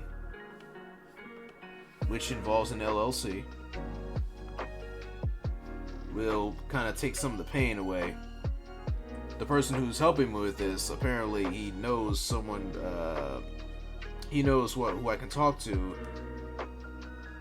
Maybe maybe get me in good graces with somebody. Maybe get me in contact with someone who actually has use for an illustrator.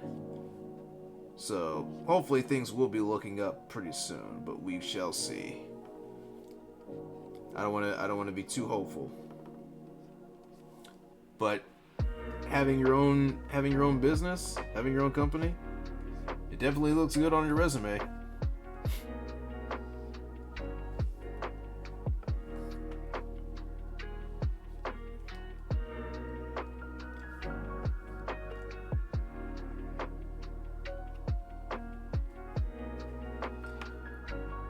Take a look at these.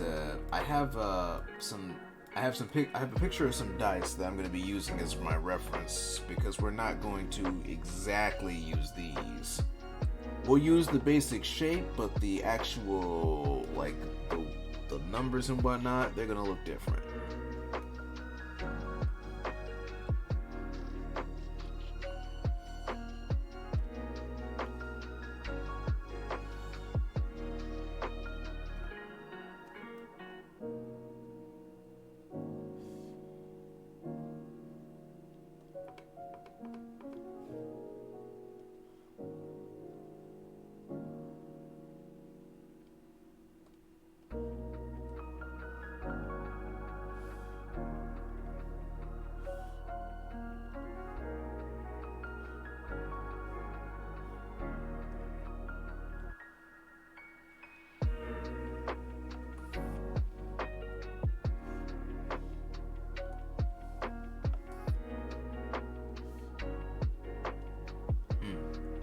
Now that I think about it, I might have wanted to use a different shape of dice.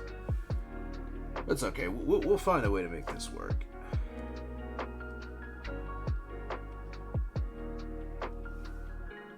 Just got to get a little creative.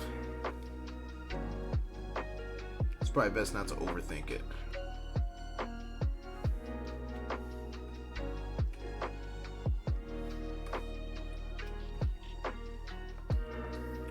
But I might still do something a little different with these dice.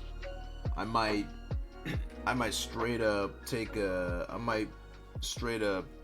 some time to just, design a full-on pattern to drop on the sides of these. If I feel like doing something that's a little overkill. But we'll cross that bridge when we get there. Right now, we're just going to go ahead and we're just going to block these out. For now, we just want to make sure that the shapes are here, and we'll decide what the design is going to look like later. Right now, we're just going to block out the shape.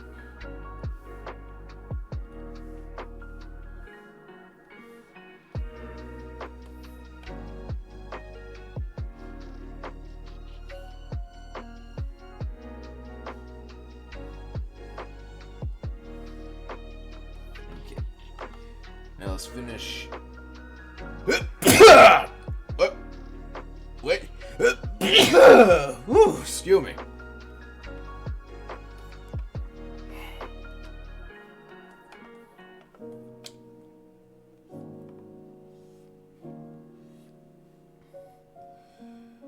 Man. I don't know why my sneezes are always like that. It's always twice. Excuse me. Thank you. It's always twice, and the second one is always even worse than the last one. It's like boom, because the second one, boom. Oh. Well, if I wasn't awake earlier, I am definitely awake now.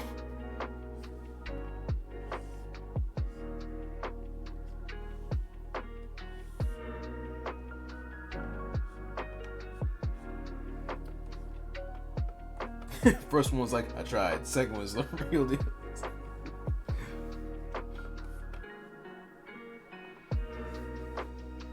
First one was like, I think you got something blocking your nose. Second one's like, it's still there! Get out!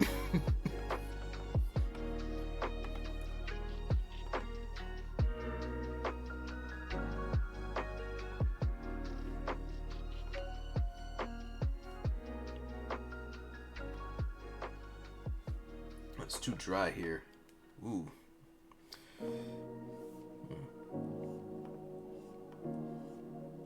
I think the level of humidity here is probably average. It's probably normal. It's not too dry here.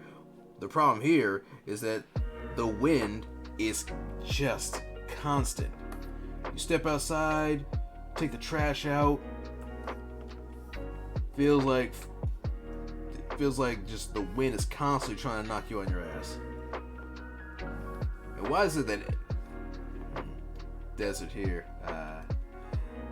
What I don't understand is, why is it, no matter, it's like, if you go outside, you step outside, the wind is right in your face.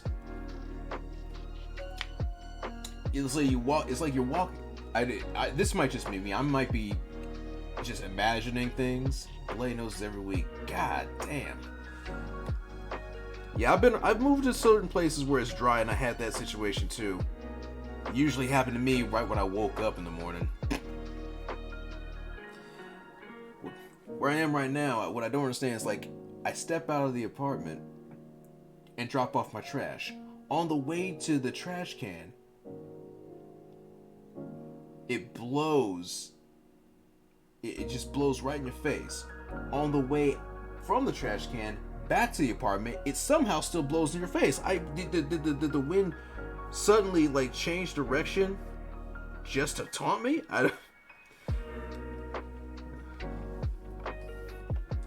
It might just be my fatigue playing tricks on me, but sometimes that's how it feels.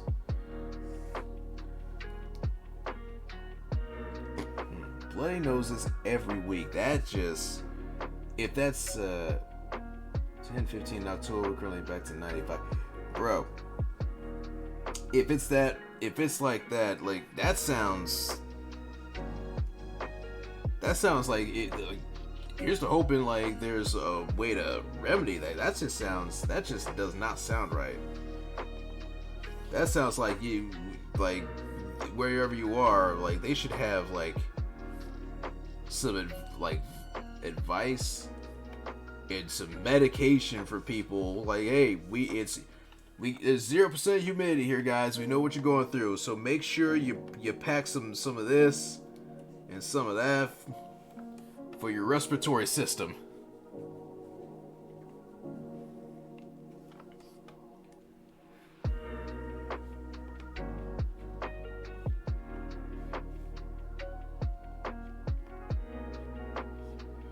Man, it's like no matter where we go, man, there's always something.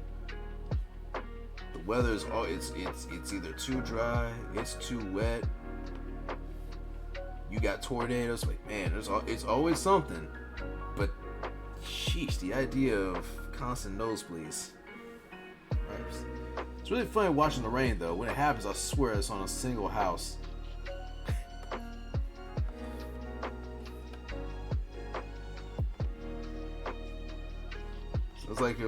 Sounds like you're living in a Looney Tunes episode.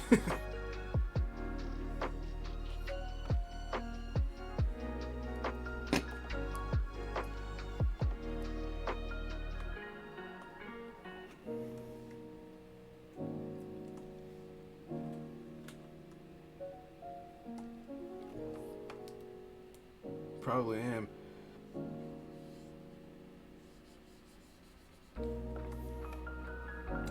And sometimes it feels like that, man. Sometimes sometimes life it just goes in such a way where it's like, how in the world did this happen? Like, no joke. I had a situation years ago where the power went out in the whole city, like, or at least that whole block area. The power went out. It was out for a good hour. I'm trying to get home. There's a 4-way intersection, 4 stops. There's 3 of us there. First person, they move. Second person, they move. Now it's my turn, and there's no one else. I'm pulling out, and out of nowhere, a 4th party comes in and clips me.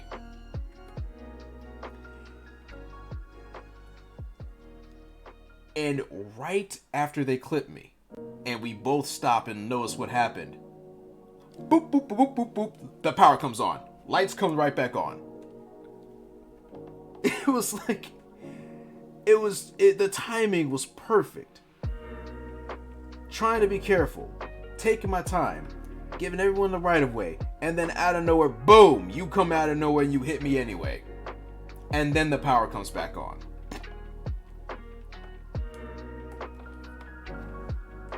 That's one of those situations where I felt like I was in a freaking sitcom. Just waiting for the laugh track.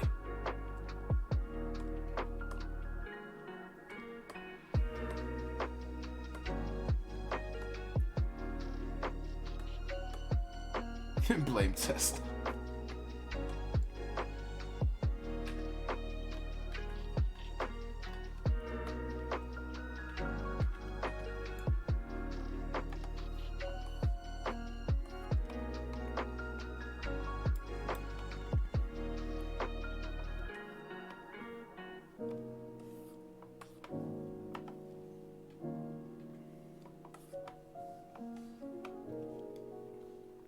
Almost done with the lines. Almost done with the lines.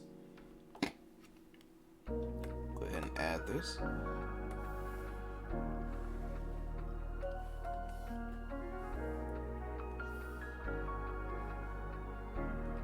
Just to make sure these are somewhat straight, I'm just going to use the line tool.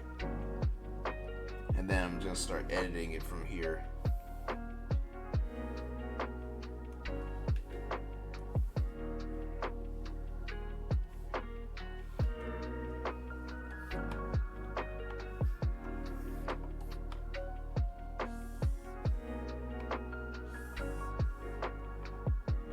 There I go, tilting my head again. Let me stop doing that. Let me just...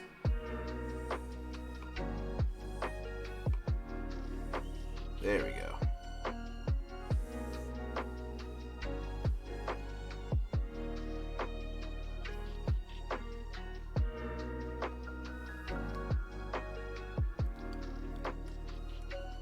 Erase some of that.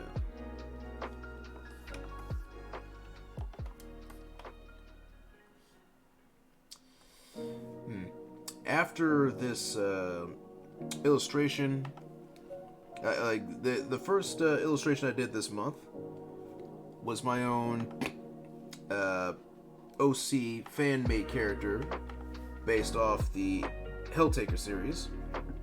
Tonight we're drawing a tiefling. For some reason I've been in a mood for drawing demon-like characters this month.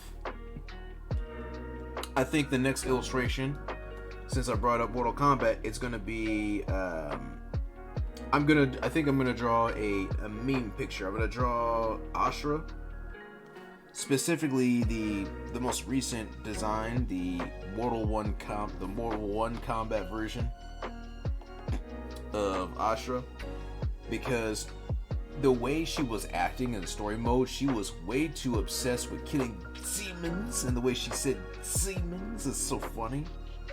I had this stupid idea in my head where if you know memes, you might know of the ancient alien guy where he just says, you know, he's got his hands up and he's just like, aliens. You know, him and his weird like frizzy hair. I just had this stupid idea where Ashura was basically in that same position and she was just saying demons. It's been in my head for a minute, for like a good couple of days, because I wasn't quite sure what I was gonna draw, and I was like, you know what, let's draw something funny. So I think I'll do that after I finish this Morrow illustration. I think the next illustration is gonna be that. I think we're gonna do something stupid. We're gonna just draw some memes.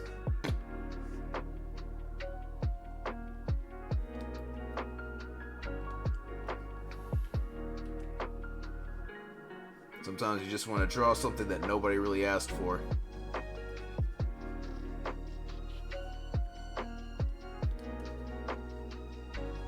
Case in point, I think very few people remember Powdered Toast Man or Really Really Big Man from those Nickelodeon cartoons. But I drew them both just on a whim. But sometimes those are the fun ones, man. Sometimes you draw things that are popular and it's just kind of meh, whatever. But then you draw something that nobody remembers. It's like one of the most entertaining illustrations you've done in a while.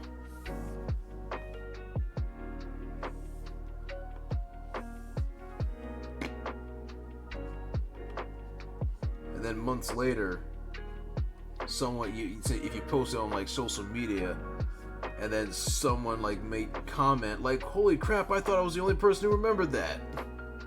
It's like, oh crap! I found one of my people.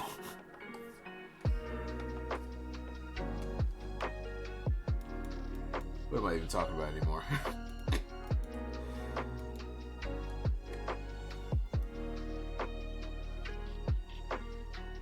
Let's draw some beer foam.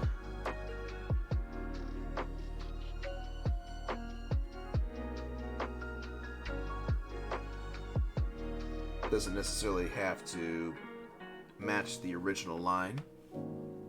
Sometimes the finalized line, you might make it look a little better. It's like, just use the original sketch as a guide.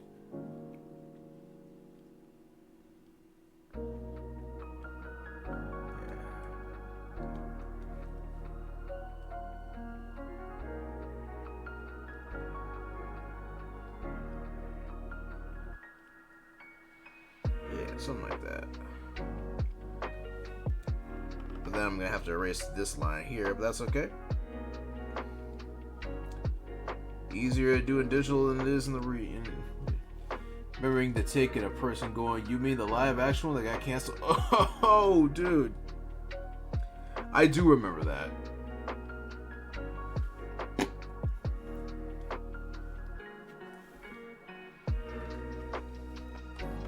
I remember the animated tick, and I also saw little bits and pieces of the live action tick. And looking back, it's kind of a shame that it had to get canceled, because it's one of the, I got a feeling it's one of those, it would have been one of those shows where if it happened right now, people would be cracking up. Or maybe that's just wishful thinking.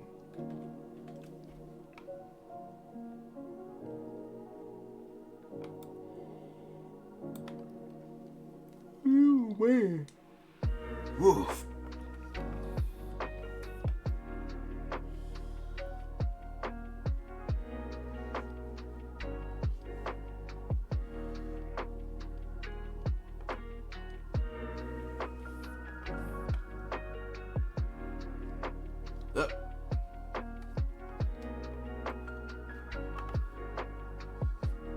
Issue I've got with Clip Studios, every now and again this happens. I don't even know if this is if there's a problem with my computer, or if it's if it's just the program. But every now and again this happens.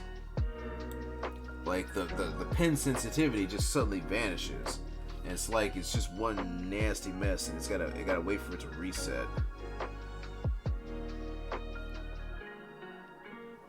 Thankfully, it hasn't happened much during the course of this stream. But when it does, it always knocks me out of the groove, because it always wants to happen right when I'm in the middle of inking. I hate when that happens. Almost done with the lines. Then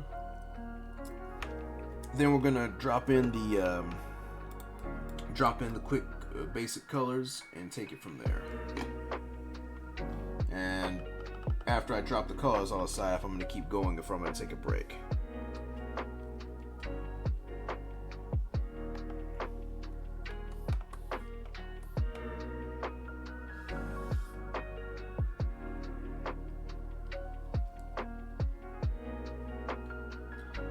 feel like it's your tablet settings, but who knows? Computers are the...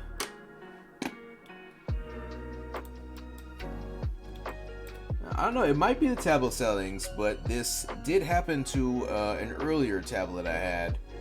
But that was a different computer altogether. So it might just be, it might be my settings. Because I did transfer everything from my old computer to the new computer. Like I tried to do a full-on transfer, like all of my, all of my documents and everything. Certain settings probably got transferred over too. So yeah, it might be a settings thing. Ooh. Alright. Add that to the main color. Alright. This is why I always want to have nice clean lines like this, which makes it easier for me to just block out the colors. Like so.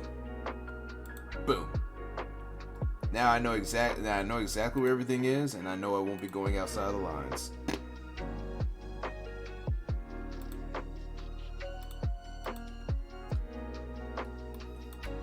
Then I can just take the colors that I'm looking for and just block them in.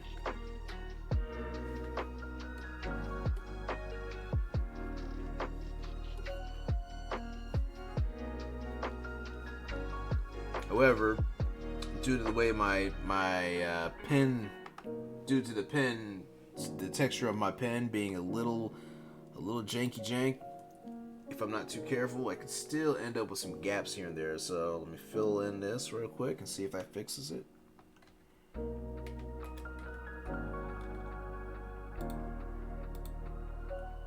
Yeah, kind of, sort of.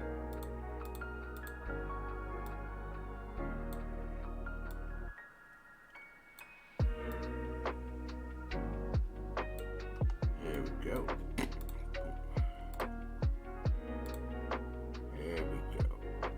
Here's absolutely where I can't help. That's alright.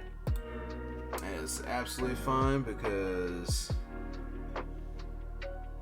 this is what I call the quote-unquote fun part, where the ultimate trial and error happens, where I just try to figure out how I want the colors to go. I'm not very good at picking colors and whatnot, but it's the one thing that I need to work on anyway, more than anything else. And this is where the training comes in. I've been working on different methods on how to do this. I've been studying from different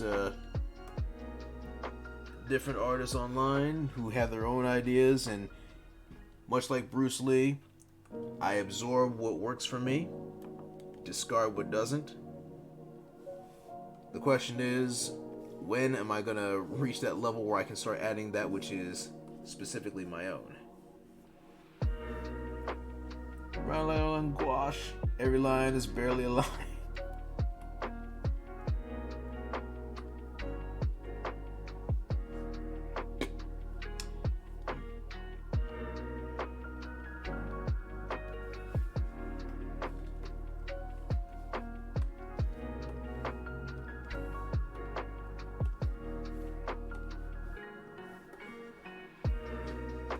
Some of these, there's little gaps here and there, but I'll fill those in as soon as I finish determining what color is going to be what.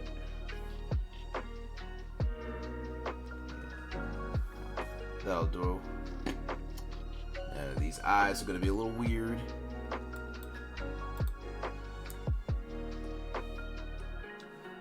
It's going to be something like this, and I'm gonna get the pupils afterwards, but let me just get the whites of the eyes first. Which is kind of funny. The whites themselves aren't necessarily whites. The sclera. Well, the pupils are actually what's going to be white. So let me just block. I'm just going to go ahead and block this in. I was going to wait, but no, I'm already here. I'm just going to block it in. Boom.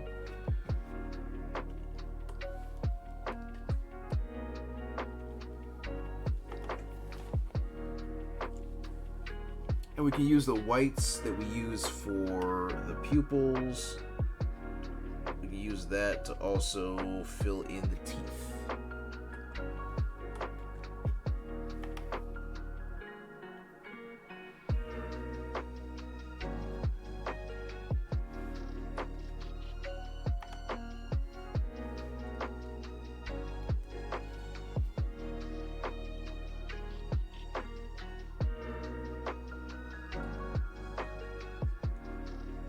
Something like that.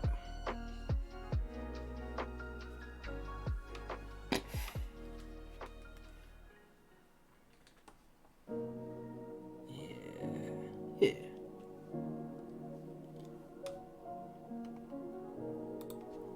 Now for the scarf. Something like that. Just block that in real quick.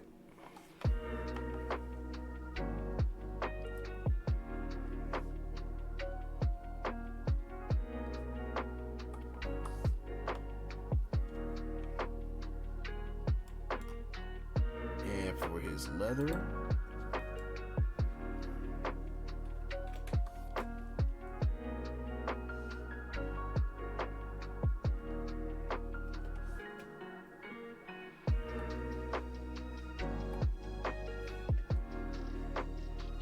We'll be adding some different colors on this,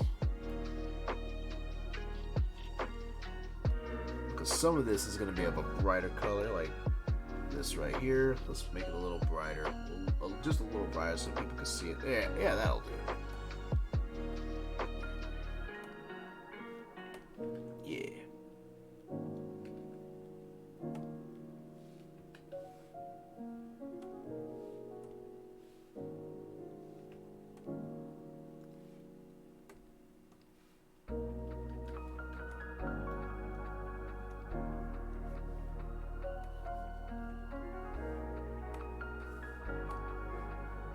This part can go dark again. Boom.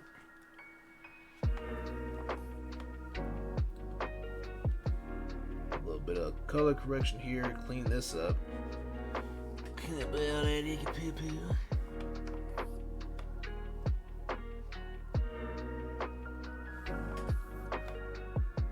Since you mentioned the tick, I also remembered another show that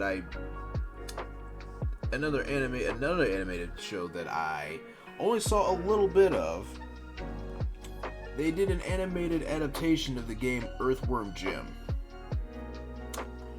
I barely played any of the games. And it kind of annoys me because I remember watching other people playing it, and I was thinking it looked like the funnest game. But it also looked like the biggest headache because it looks so easy to die. You mess up one thing and it's like, oops.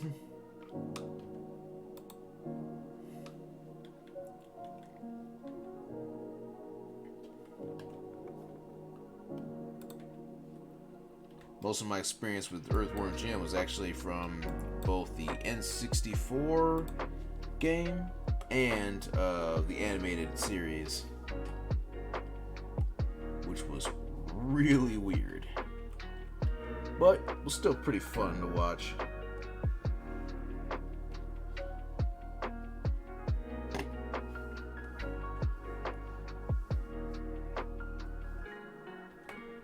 Alright, that right there is a little darker than it needs to be, so we're just going ahead and make that a little lighter. Just a little bit.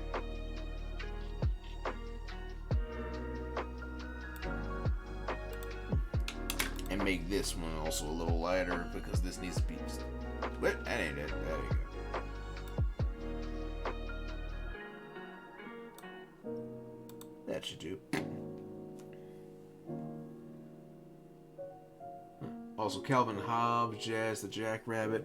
I know Calvin Hobbes, but I don't know Jazz. I don't know Jazz the Jackrabbit, but I do remember Eek the Cat.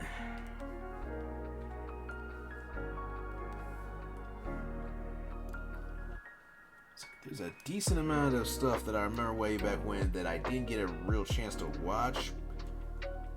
I was mostly outside, but from what little I do remember, it was interesting.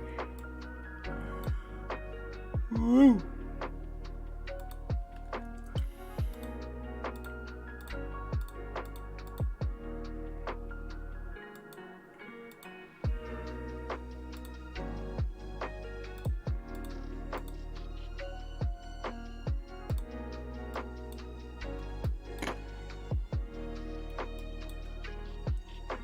Now for the dice. Dice on the table. Like these. This color. The color of the sack of money can be the same as that foam. That's fine.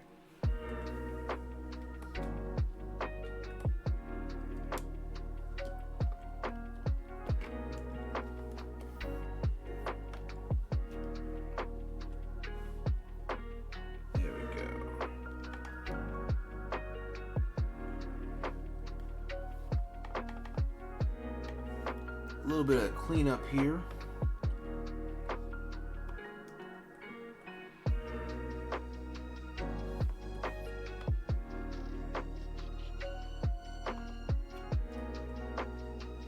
Get rid of all these excess spots here. And then that'll be the basics of the actual color. Roll from X-Man's hair.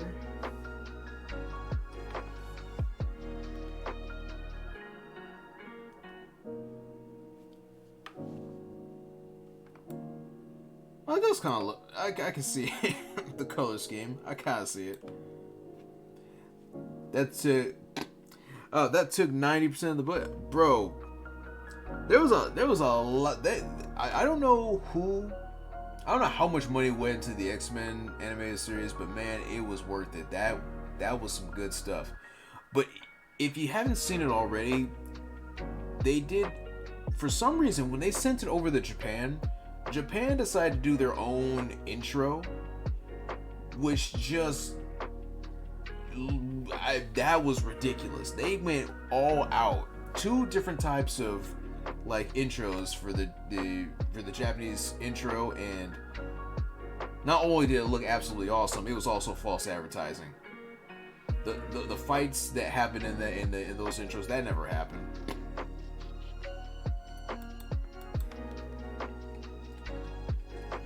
It's like it reminds me of Thundercats. How the intro just blows your mind with how smooth the animation is and how epic the fight is. The ending, where it looks like Lion-O's about to have a final battle with Mumbra in his final form and all that. And then you see the actual animation in the episodes, and it's just really, really stinted. It's like, ah.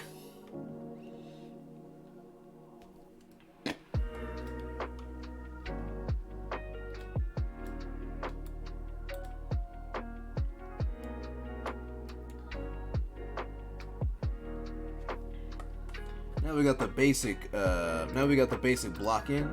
I'm just gonna do a quick block in for the background. Expendable keyframes.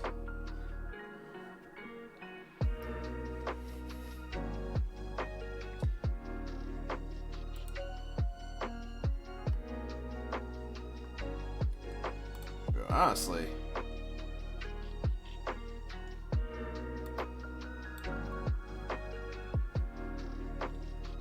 I do wonder.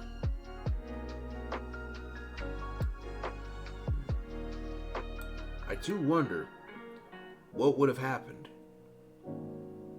7 Deadly Sin. I do wonder what would have happened if they did have the budget to actually provide the animation that was fitting of the actual intros.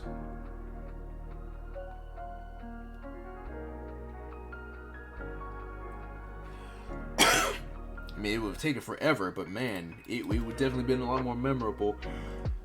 But I don't think it would have been worth it, because I don't think those toy sales were going to be good enough anyway. Not entirely sure.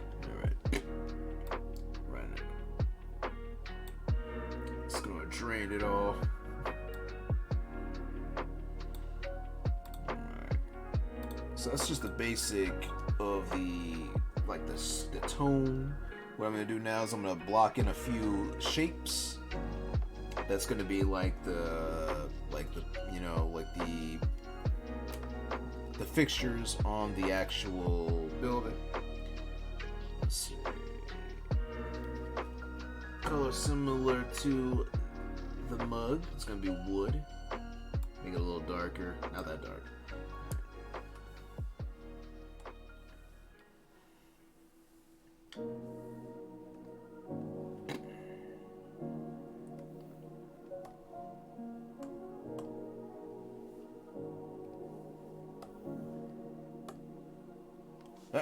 Wrong way. Place it behind you. There you go.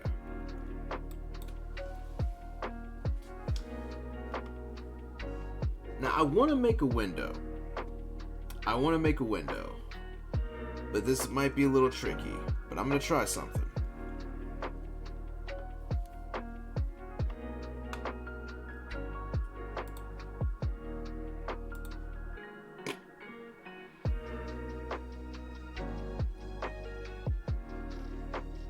How thick is it? Nope, needs to be a little thicker. We want a thick door frame for the window. Not yet. Thicker.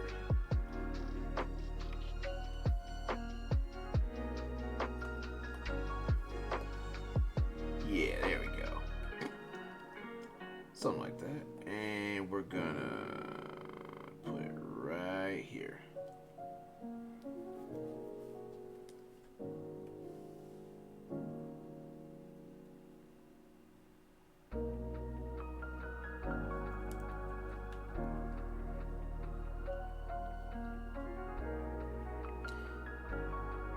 Actually, we're gonna go ahead and we're gonna move some of this out the way so we can see the background, because we want to start adding. I'm gonna do this like crisscross thing.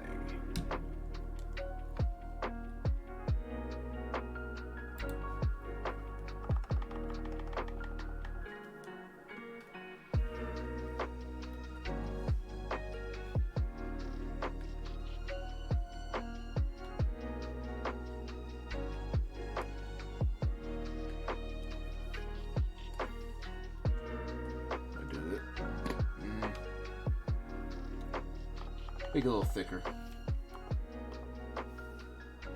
That'll do. So what I'm going to do is I'm going to take this, move it up here.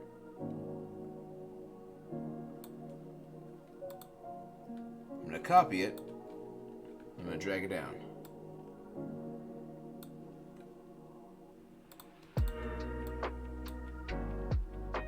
I'm going to copy that. Drag it down.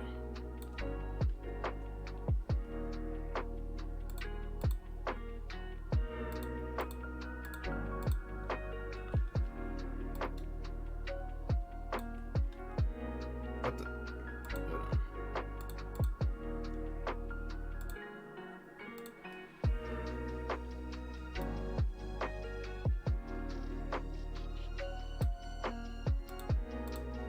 There we go.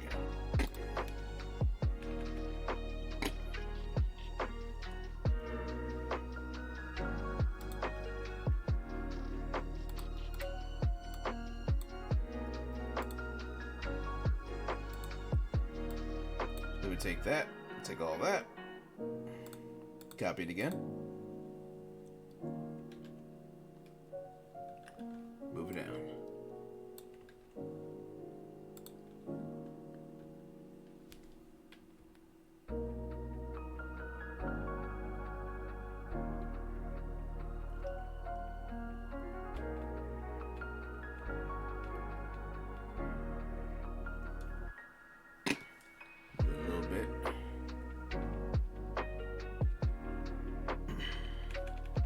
Bit of trial and error, that'll do.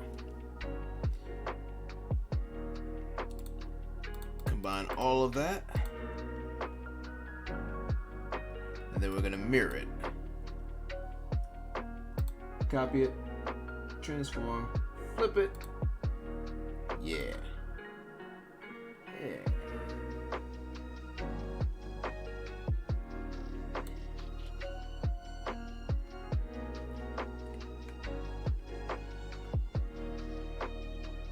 Down.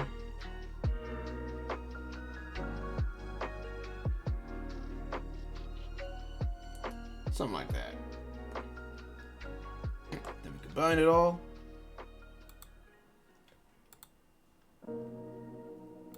And we take and cut off that part. Boom. There we go.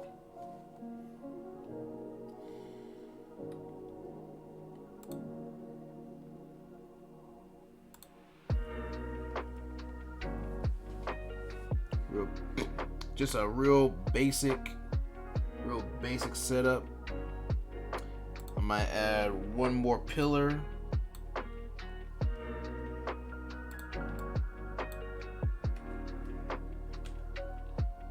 it to the left a little bit, just a little extra ambiance here.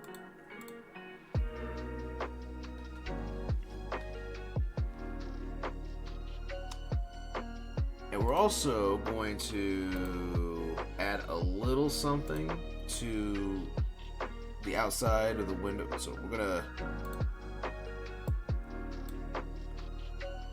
make it look like that's an actual window instead of a decoration. Posting, boom. Now it's all dark out. Boom, easy. Right now we're just planning the colors.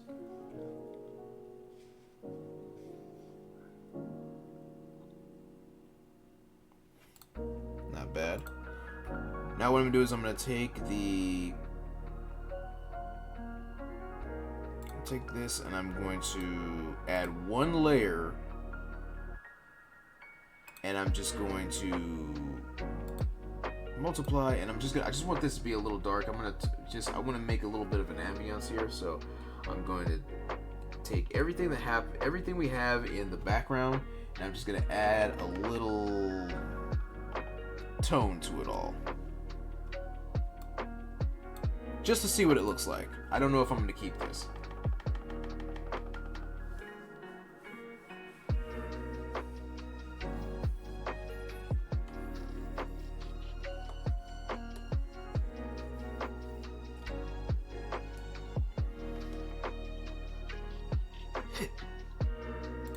And then add a little bit of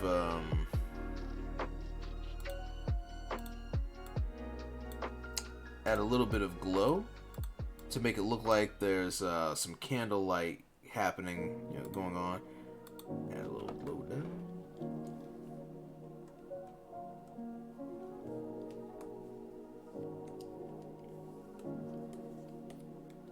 Yeah, something like that.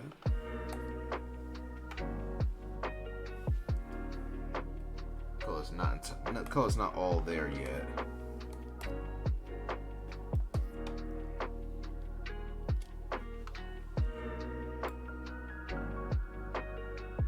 But that color's we're probably gonna want to move that color somewhere in front of everything, like this.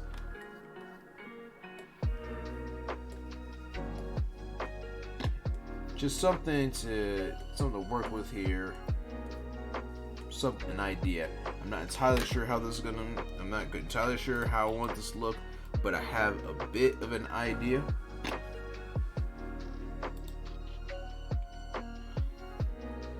Oh man! But unfortunately, I really do want to finish this, but my head is really starting to hurt. I think it's mainly this left eye of mine. So I don't want to run any risks. So as much as I want to finish this, I think I'm gonna save right now. I'm gonna turn this into my stopping point, and this will be a part 1. And I'm gonna sleep on this for a little bit, and I'm definitely gonna finish this sometime tomorrow. I don't know when it's going to be, but I will give the notice before it all happens.